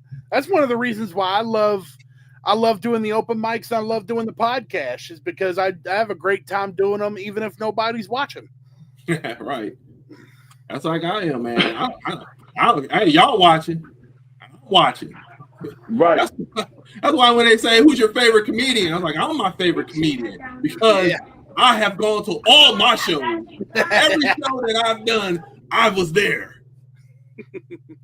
I can't say that about any other comedian. I can say that about myself. Every show, I was there. So I must love this guy. This LA Josh Preston, I love him because I did that every show he's done. Well, listen, man, that's my whole thing. Like I always say, you know, I'm gonna support you till the wheels fall off, man, because you gave me my first shot, and we've been rocking ever since. And you know, I've met a lot of great people through you. You know what I'm saying? Like, and comedians that give me inspiration. You know what I'm saying, to do what I'm doing. Like, it's just been great for me. You know what I mean? And I don't care as long as my family is happy with what I'm doing, and I got good friends and people in the community that be telling me, even though they haven't made it to any of my shows, like, yo, just keep doing what you're doing, man. That's what's up. We be seeing you on Facebook. That's what's up. You're doing something different. You know what I mean? I'll make it to one of your shows one day, blah, blah. You know what I mean? But I still appreciate that. You know what I'm saying? And doing the PoDCasH, like, when you post that joint, I'll be looking forward to just going back and watching the show over.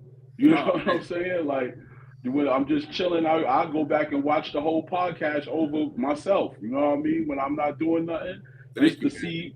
Yeah, man, just to see what we doing, you know what I mean? To give it views, like, I share it, you know what I'm saying? Because if we not helping each other, then nobody else is gonna want to support us either, you know what I'm saying? But if they see us supporting each other and doing different things, just like I told Jacob, like, yo, man, start your Instagram, you know what I'm saying? Start just popping out every once in a while and just dropping something on Instagram, Facebook, TikTok, like. Just stay active, you know what I mean? Don't wait for just the open mics. Like, keep yourself relevant, because right now that's what you have to do. Like, you can't just pop out when it's time to do shows, because if you don't have no digital, stuff for people to look at, a lot of times they look past you. You know what I'm saying? But if you got a lot of digital stuff to go behind what you're doing, then people will look at you a little bit more. You know what I mean? That's right. That's right. I just got one gripe about you, Chow. What's up? His name is Teron, not Tyrone. Say it again. His name is Teron, not Tyrone. It's Teron. It's Teron Rogers. Teron Rogers. Chocolate. Hey. Yo, Jacob. Oh. Bro, it was so funny, bro. Oh, man. Oh, boy, what I miss. You want to tell it or I'll tell it, Chop? Yo, Teron got this comedian, this young kid, man. He started talking to him, and Teron acted like he had a goddamn voice box with a microphone. Yo, that kid felt so bad, bro. He gave him a hug and everything before he went on stage. Like, yo, I'm sorry, man. He like, damn, yo. He like, damn, yo, he gonna be out there telling jokes with the voice box. I couldn't do nothing but laugh, bro. Oh shit! Oh Teron shit! played that. Teron played that shit off so good. I lost it because he does it so he don't want people to know because that's part of his joke in the beginning. And I lost it because I'm next to him and I'm sitting there, and the new guy was just sitting there talking to him. All of a sudden I hear, "So how long you been doing comedy?" I lost it. I'll get it in a minute. I lost it, man. I would too. I lost. Oh my Especially goodness. like if you know what it is and like you're in on it, you hear him start to pull it on somebody else. You're like, oh, here it comes. He thought me in LA was crazy because we was laughing so hard, but he just did not know that he was being set up. I know he thought we were a-holes. Yeah, he definitely thought we were a-holes. When Teron said it, he was like, "What? Oh man, I didn't." That's why he hugged him. He hugged him because he was laughing too. And when Mike called him out there to do his thing, Teron said, "Have a good set."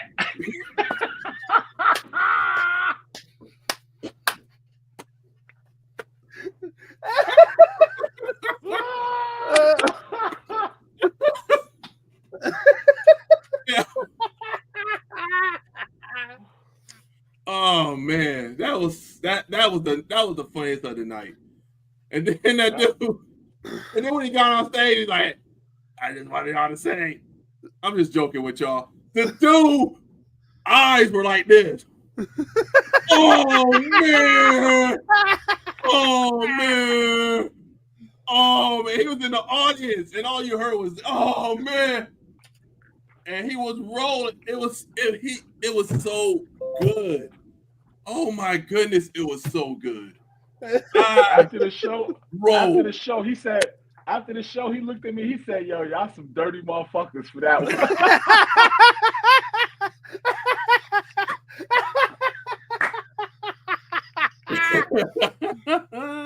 Oh shit! Oh shit! I'm sad I missed that. I would have busted a gut for sure. You would have lost it, bro.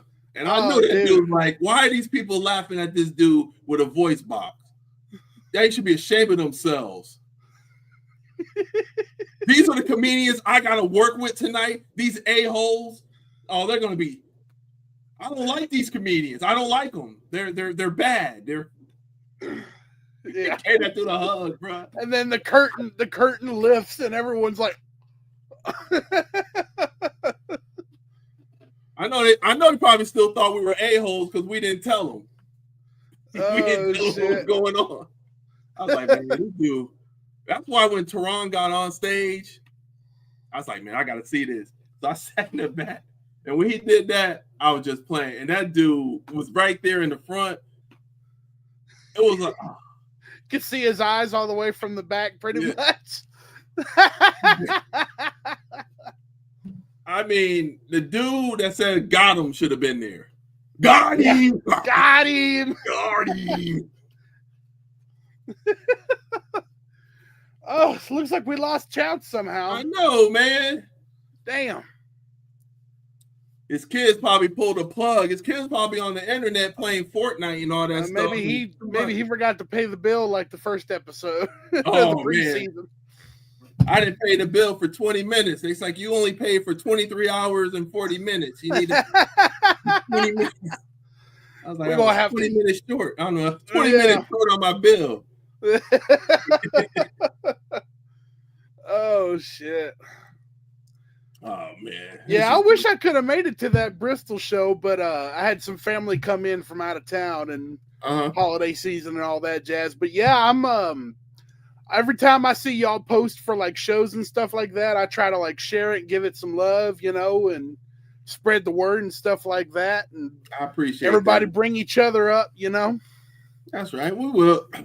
2025, I think is going to be a big year for us. I think we're really going to have our stride. I don't think anything like famous or we're going to be on TV and stuff like that. But the main thing is every year I just want to get better and better and better and do more things. And every year started with just doing open mics to doing my own shows to getting booked for other people's shows to featuring to headlining, doing Keenan Thompson Presents, going to all these states.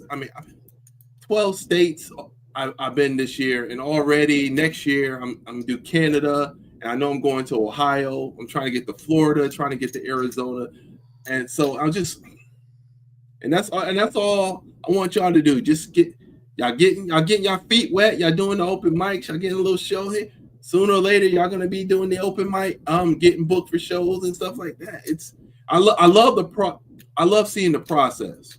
I love to see the process like you, process like Chow and June and especially Arthur. All y'all just getting better and better and better. Yeah, and I'm glad stay on that upward grind. Exactly, and I'm glad that y'all here with me. I'm doing it because I think. Not trying to toot my own horn or anything, but I think I can really steer y'all in the right direction because some people will go in the wrong direction, and all of a sudden they're stuck where they are. You look at some of these comedians who've been doing this for 5 years, and they're still at open mic status.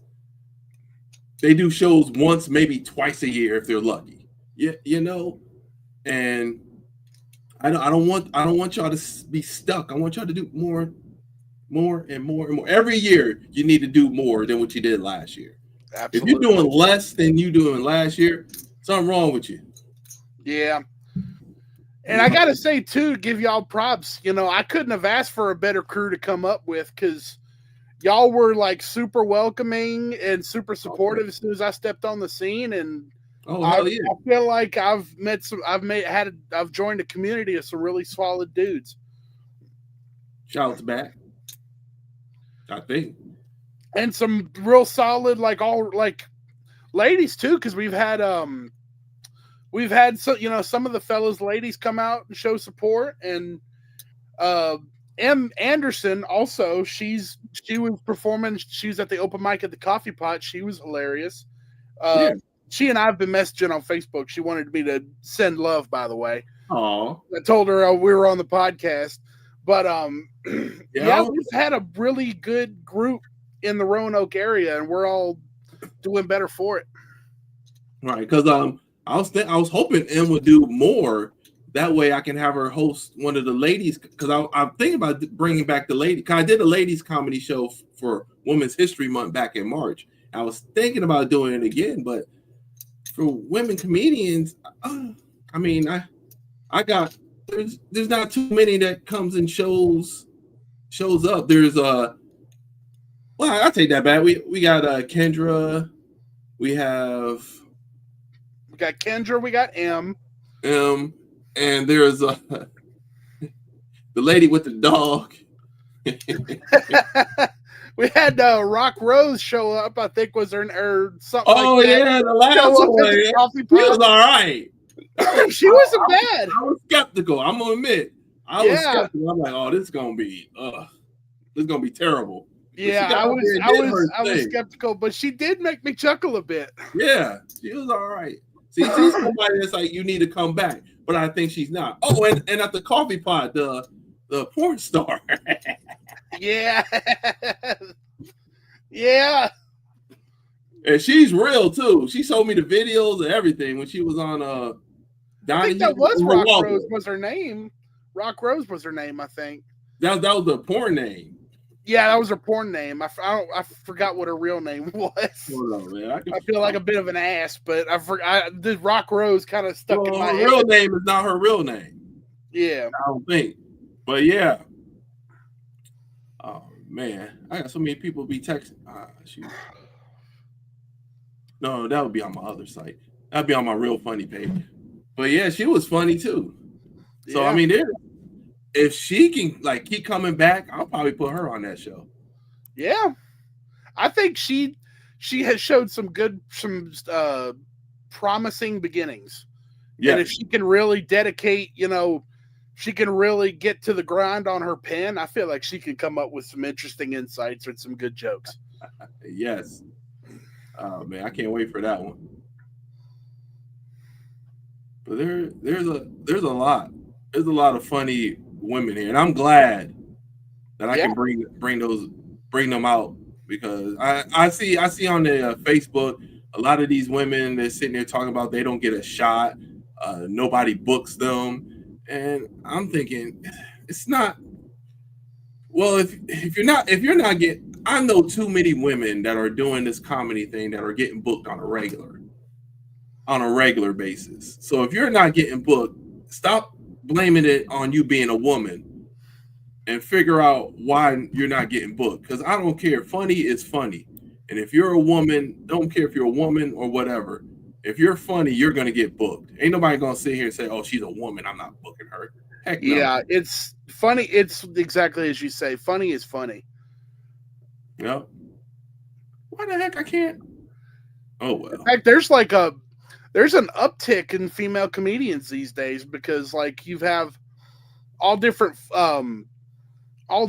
types and flavors of female comedian that are coming out that are doing great. You've got like Kathleen Madigan has really blown up these last couple of years.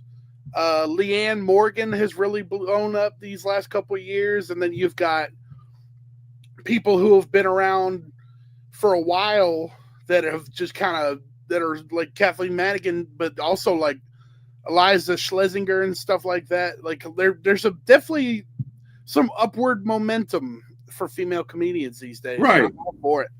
Exactly. Thinking of female comedians, do you know some more? Not personally. No, not personally. Of course not. As a comedian. Or even as an actress. Let's see. There's Sarah Silverman. I already mentioned Eliza and Kathleen. Oh, shoot. There's Leanne Morgan. There's another one I got to look at. I think her name is Dulce Sloan or Dulce Sloan. She's a very funny black comedian. She's very fun. I like her a lot. Let's see. But that's what I'm talking about. Some more. Because I put on my Facebook page, I just found out yesterday that she was Nia Long's sister. I did not know that. Really? Yeah. Wow. Wow. I look at them, I'm like, wow. I can see that. I can see them being sisters, man. Yeah. There's some. Yeah. Anyway, but yeah. But I just found that out today. Usually, also with things, when I find out, I don't like. It's something I don't like. But if people do it, they do it. I don't like when I say, I just found this out, and then somebody goes, "How you not know that? I knew that." Like, I tell you, I think we already talked about this one time when I said that I thought Blondie was the girl and not the actual group name. Yeah, I could see why you would think that. Yeah, like it's not one of those things I'd go, well, how don't you know that? Type thing. Right. There's some I had people do that. Yeah. Like, just because you know, and some people don't even know. They just be acting like they know. Like you didn't know either. Some people don't know, but then you say you don't know, so you jumped out first, so they throw you under the bus to put themselves on top. I'm not. I can be vulnerable. That's if I don't know anything, I don't know it. That's like, right. You can just be quiet. I'm just listening because I don't know what the heck you talking about. Yeah. I am willing to learn. I'm one of those people. I don't know everything about one thing. I know one thing about everything. Exactly. I'm right there with you. There are some things that my mom. Joe, as my mom calls them, my Roman empires because of that whole men and Roman Empire joke. But there's some things that I'm like hyper fixated on, and then there's a lot of stuff that I just know, like, or I've heard of just a little bit of. Yo, David Green's here. Funny Man Green has a black screen, and because he's black. To match my face. Oh shit! I'll let you go first, Green, because you're black. Oh no, we're going Southwest Virginia again. Oh shit! Oh man, you missed the show, Funny Man Green. I don't know where. All right. I still got a couple things. Hey, did you do the sitting or standing? The sitting or standing? Yeah. Oh, yeah, I did that. Yeah. Okay. Oh, hey, did we land on the moon? Did we land? Hell no, we ain't land on no moon. Oh man, this guy. Hell no, we ain't land. No. There's proof. There's proof we didn't land on that moon. I didn't hear there was proof. That's pretty scary. Oh yeah. There's proof. Matter of fact, the dude that said they approached him and they was like, I got $5,000 if you put your hand on the Bible and say that you landed on the moon. And he asked for security. I think I still would have did it for that 5,000. Yep. It's just a book. Yeah, but some people take that book a little too serious. You know, I mean, you can sit there and you like. Oh, we already heard that. We already heard that today. Swear on this Bible you didn't cheat on me, and they were like, security. Yeah. I'm the son of a Southern Baptist, so I got that. I got the fear of God in me for sure. Oh, wow. All right, Green. Since you come here at the end of the show, as always, coming in all late. Show starts at 7. Here it is, 9 o'clock. Here you come. But I know you said that you had to work. Understandable. Get that money. get that chicken. Truthfully, it was two things. One, I didn't think didn't start till 9. What? My mind must still be on Sauce in the City. I thought it didn't start till 9, and 2, like you said, work or whatever. Yeah, that's understandable. Gotta get that chicken. You gotta get in your bag. Hey, David Green. 5 hours a day. You're not your goddamn bag. Yeah, when I got on Facebook, I seen you was on already an hour. I said, "Damn, I'm late." Yeah. You were on a Thea show today, right? Yeah. Were you there when the guy was talking about the tribes and stuff? Right. Oh yeah. Yeah, we talked afterwards too. Yeah. Okay. Now listen. Now, in the beginning of the show, I said that guy, his New Year's resolution, not the guy that was talking about the tribes, but you know who I'm talking about. I said his New Year's resolution should be not to interrupt people. Right. This dude said he cannot help it. He has to interrupt. No, that's the same thing I said. I said he's the type of person that will sit there and interrupt a prayer. You know what I mean? Like, my son, I want you to get up before say hi to Connie. Right. But well, what I'm getting at, he's saying he can't do it. He can't. But when that dude was talking about the tribes, Oh yeah. He was. shut up. He didn't interrupt him. He didn't say anything. Yep. So he can do it. He just don't want to. Don't want to. Right. Yeah. Fact. Bro. Oh man, I was so mad when I was like, this dude hasn't said one thing about this guy talking about tribes, and you know daggone well he doesn't know anything about this tribe. And then I was making fun of him because the dude said who made up Chicago, and he didn't know. He's like, I don't know. And then they told him this person made Chicago, and then about 2 or 3 minutes later, the guy talked about, the guy that made Chicago, he did this, that, and this, and that. And then he goes, that's right. That is right. He is right. I'm like, how do you know he's right? You just found out that the dude made Chicago. How do you know he's right? All right. Lock it in.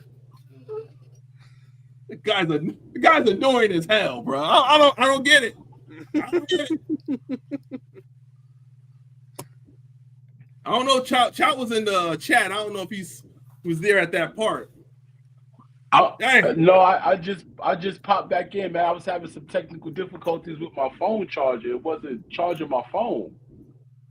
Phone died. But I'm back now. You good now? Funny man Green was good.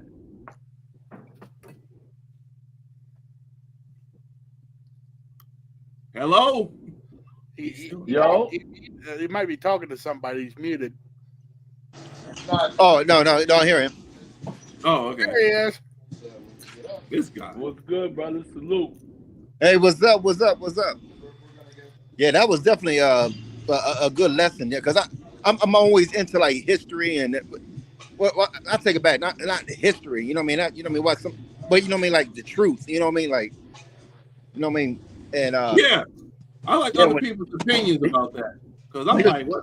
When he was breaking down the tribes and breaking down this and this, I was like, I was listening to it. But I was like, all right, if that's what happened, that's what happened. Like people said, like our history starts with slavery. That's what I believe because I don't know anything about Africa. Right. Oh, yeah. But that's what. My bad. See, but that's what we was taught. You know what I mean? Like in school and all. You know what I mean? Like, you know what I mean? They sitting there. You know, some of us giving us that I feel sorry for you. Look, whatever. You know what I mean? You was a slave, and you know what I mean? We forgive you and everything. But then when you go back in history, you find out we were kings. You find out like even the so-called King James that supposedly well, he didn't write the Bible. He didn't write the Bible. He got his men to translate what we call the Bible from Constantine or whatever like that. But you know what I mean? He was a black king of England. You know what I mean? Like there was like so many the blacks that was in power and everything. You know, due to you know what I mean? A lot of conflicts and stuff like that. No, you know what I mean? We got overtook. But you know what I mean? But like I said, when I learned stuff about that, no, you know what I mean? I'm like a kid in the candy store. I'm just like I was waiting for Damon to interrupt. You know what I mean? I really was gonna go off. Right, but he didn't do it because he knows. That's why I say it's just a bunch of disrespect. That's what that dude is doing. It's disrespectful.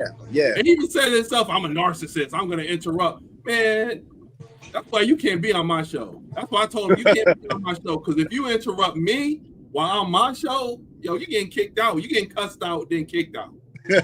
Where I'm from, narcissists get knocked around pretty regularly. Jeez. That dude, man. I'm a narcissist. And it's like, congratulations, you just signed your own ass whooping. Right. Like that's a good thing to be. But I understand though, being comedians, we are kind of narcissistic. You know, we on stage, you only listening to us. And what we're gonna say is funny, so y'all gonna laugh.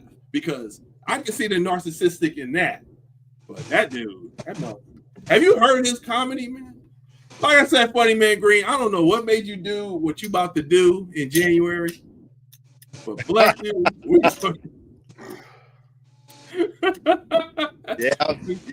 Congratulations. I'm asking right now for some prayer requests and Good luck to you, man. Like I said. no, what it was like I tell everybody, he called me. He called me like it was like early in the morning. I don't know, maybe like 5 something in the morning, and Right. it was like, "Hey, Funny Man Green, I want you to do a show for me." And I was like, when you just waking up, you say yeah to anything. You know what I mean? Damn. I was like, oh, okay. And he started talking and stuff like that, and I was like, it wasn't until I think I'll think a show, and he was like, yeah, I got Funny Man Green. I was like, what? Yeah, you got me all right. But good luck, man. Like I said, good luck to you. Like I said, I ain't talking about the dude, but sometimes something pops up and I'm like, this. yeah, Anyway, man, we have made it 2 hours. We did it. Hell yeah. I knew it, man. Even Funny Man Green coming at the end. I mean, yeah, I know. I'm late. what are you doing? I mean, we can't even see you, man. That's not cool, man. When we can't see the people that we talk to. Because I'm not at home on my laptop. Like I said, I'm at work, so I'm on my phone, and I don't know what's wrong with the phone. It looks like the 0-0 in dominoes. That's what it looks like right there. We can see like tiny little bits of light going from here and there, but like it's mostly just darkness. Oh, that's my ball spot.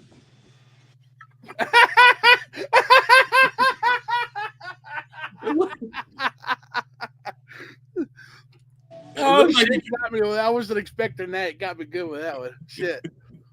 It looked like that you're trying to videotape you with a hooker, and you're trying to put the camera just right. You're trying to videotape. Oh man. Well, man, I appreciate y'all being on the show, man. Like I said, boss.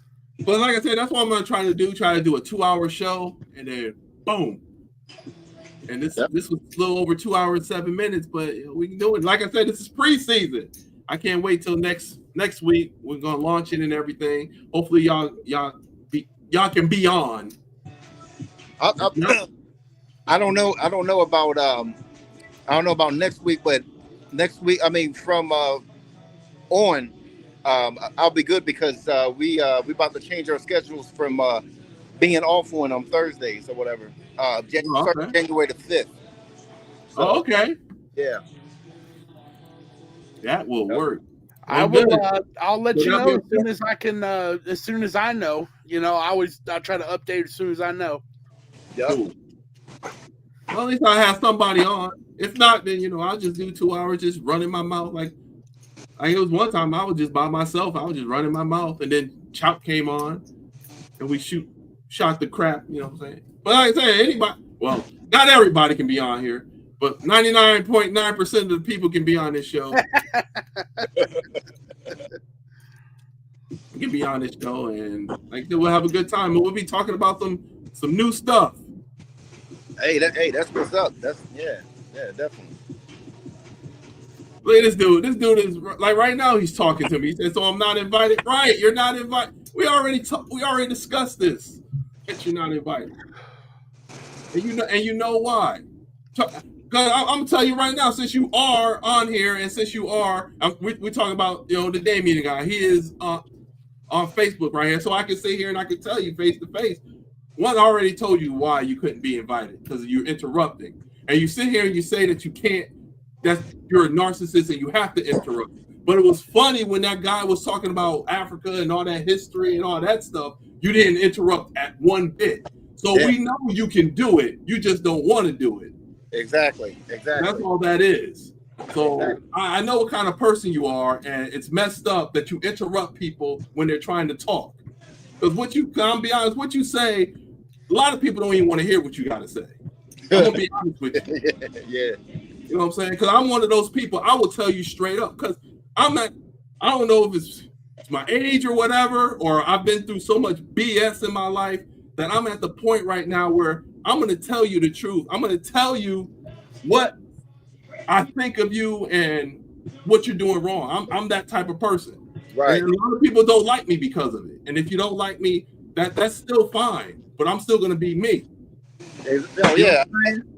I 100% agree. I mean, we tend to bite our tongues, bro. Like you said, for what? You know what I mean? Like, I don't really know you like that. You know what I mean? It's not like we grew up together and, you know what I mean? Right. Played hopscotch together or anything like that.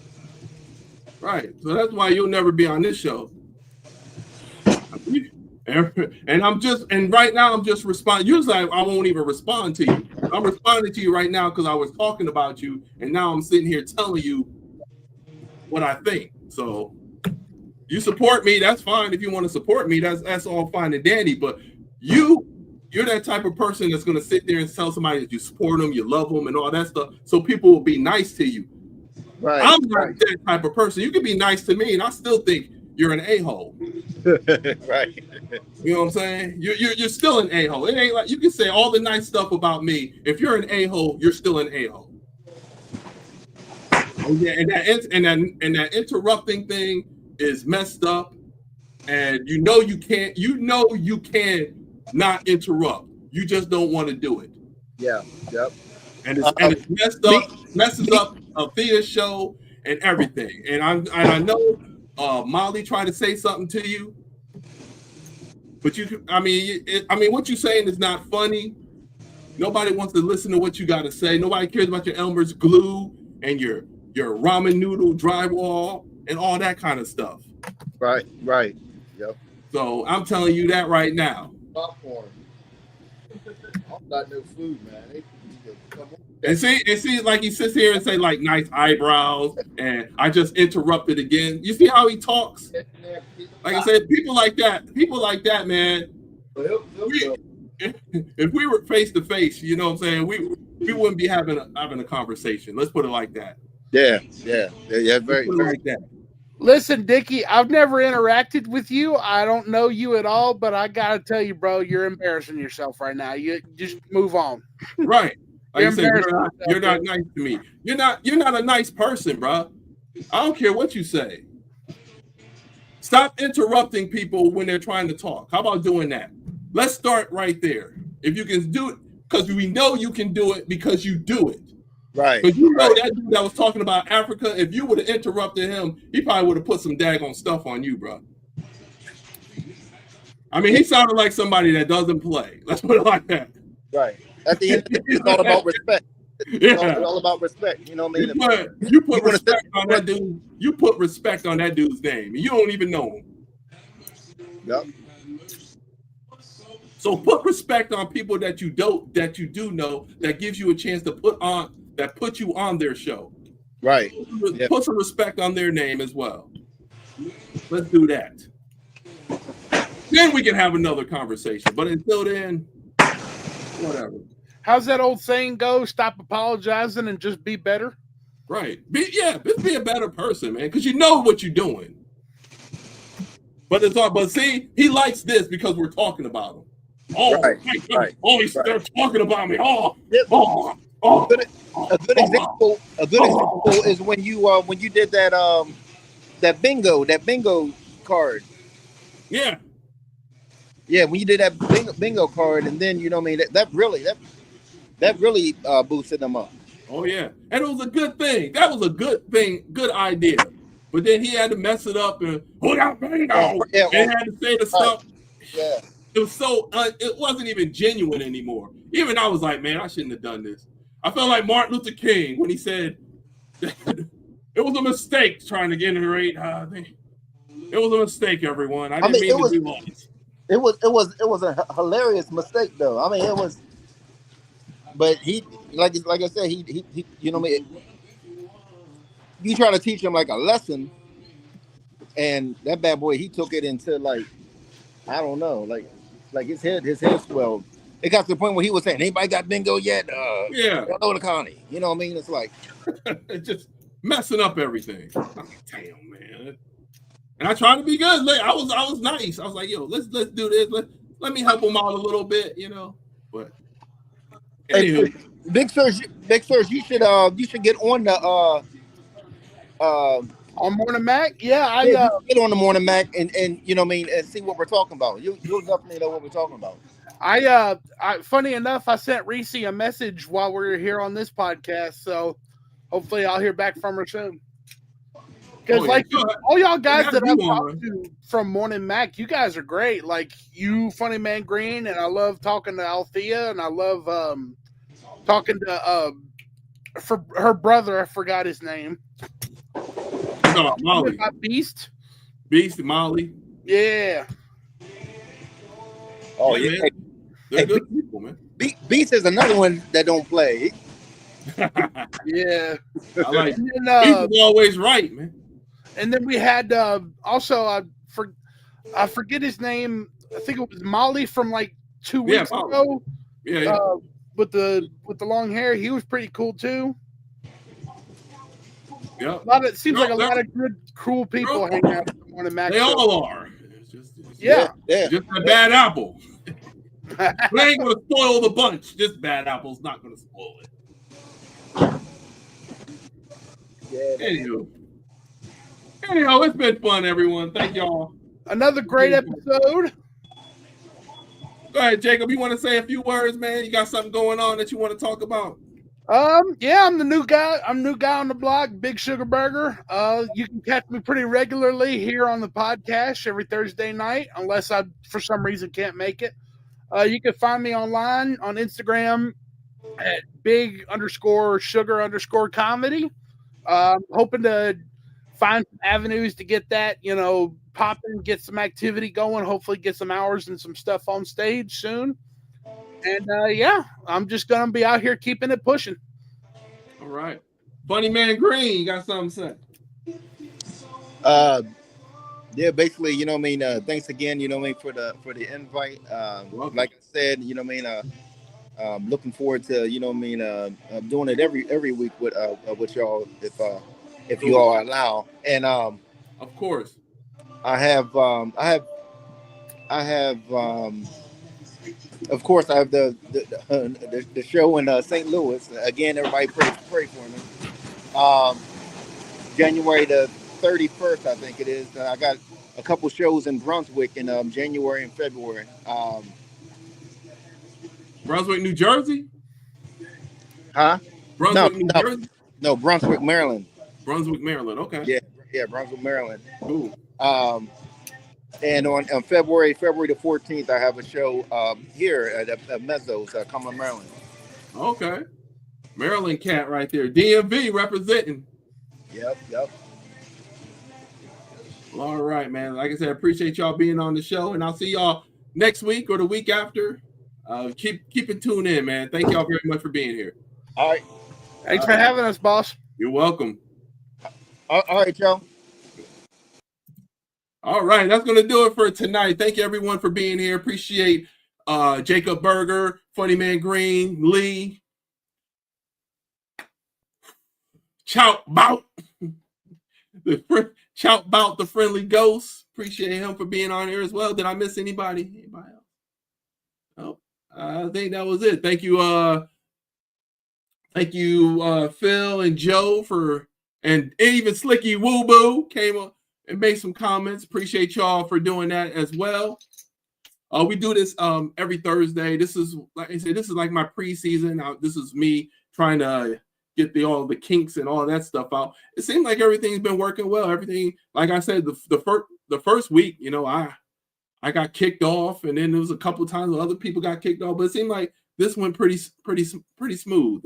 I think Chopbout got kicked out a couple of times, but he said that was because of his phone charger. So I think everything is working. I think we're going to be ready for next week. My son's birthday going to be 22.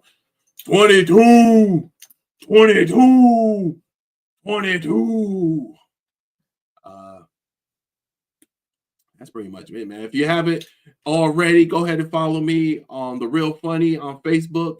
Also follow me, LA Josh Preston. I'm also on Instagram, as you can see right there, LA Josh Preston. TikTok is LA Josh Preston. And on YouTube is PoDCasH, isn't it? Which I might change it to LA Josh Preston. We'll see.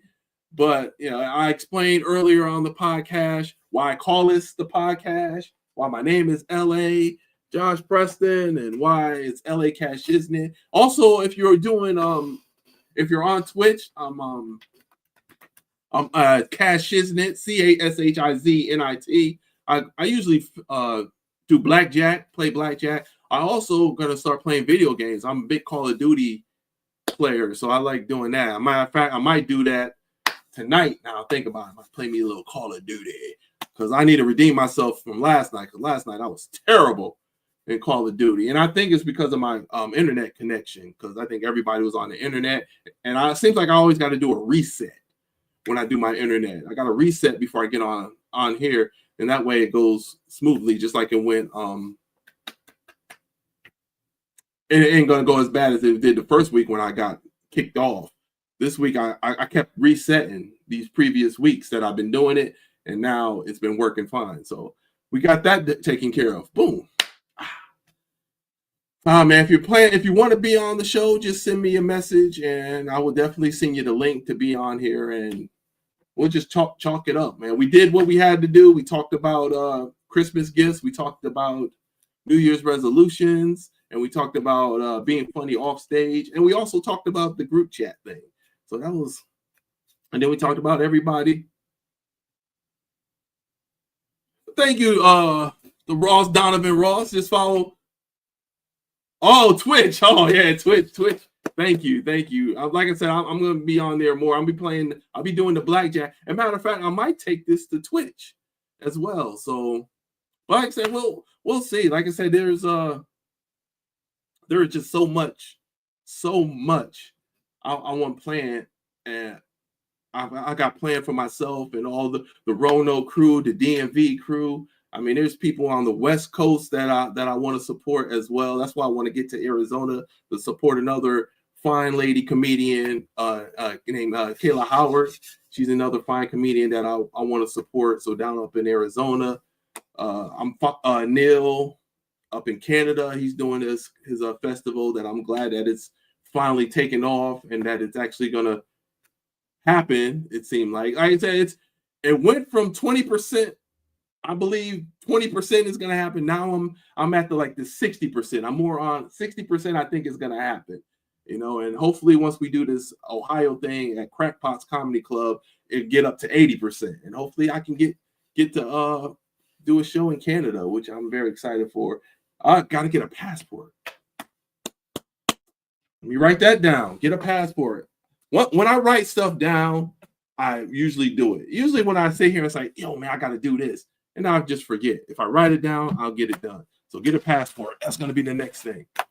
Thank all of y'all once again for being here. Appreciate the follows. Appreciate the likes, the shares, and all that good stuff that y'all did. It really means a lot. Hopefully, like I said, we're going to get this thing off the ground. I have done this for 4 weeks straight. So usually when I do things weekly, bam, bam, bam, like that, I continuously do it because I hate doing something and then 6 months later I stop doing it. So we're gonna just keep on doing it, and hopefully this can be something big. And then next thing you know, everybody's gonna be wanting to be on the show, which means, I can only hold but so many people, and definitely the people who have supported me are definitely first come, definitely.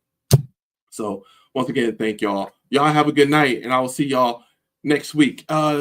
Things I got planned. I don't have anything planned. Friday. Oh, I gotta tell y'all. Friday, Jerome Davis has his podcast that I'm gonna be on, doing my thing, doing an interview. And like I said, there's gonna be a warning. I might have said some things on the interview that I said a few months back that I said I was gonna stop doing it. And so if you see it, it's only because the interview was done a few weeks back. Okay, a few months, excuse me. It was done a few months back. That's the reason why I'm on 10 and I'm talking about stuff that you if you know me like in real time, you're like, damn, why is he talking about that stuff now? I thought he was done with it. So, but that's the reason why you might hear some things about it, because it was talked about a few months back. This interview was done. So I got that going on Friday. Saturday, I'm doing my first Zoom. All I want to do is Zoom, you know that saying. Matter of fact, I might have a daggone picture of it. I'm going to try to do this more often. Let me see if I can do it. Just show the picture. Oh, let's see if we can do it. Oh, that's what we do. Oh, I think I got it. Let me see. Can it be done? Can it be done? Present. Share screen.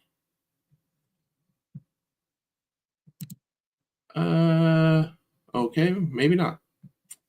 Oh man. Oh, wait a minute. Windows. Okay, I think I got it. Bam! Yay! Congratulations to me. Yeah. This Saturday, Philip Page presents It's Just Too Funny for Christmas Comedy Jam. It's going to be on December 28th at 8 p.m. It's going to be Zoom. As you can see right there, the free comedy on Zoom, the ID number, and what the password is. Y'all can all come out and see me do Zoom comedy. And I say Zoom comedy for the first time, but I've been on shows where I had to be here in a chair and just talk about comedy. I have done that with a guy. His name was Jason Moore. His comedy, his YouTube channel. I did it. So matter of fact, I might have to do that again. That was fun. I enjoyed it. And so you can see, man, there's Brenda Brown, the Vegas Queen, is hosting it, and Philip Page is the main guy that's doing it. And then we got Michelle Benson, this guy next to Michelle Benson, Tony Viagra.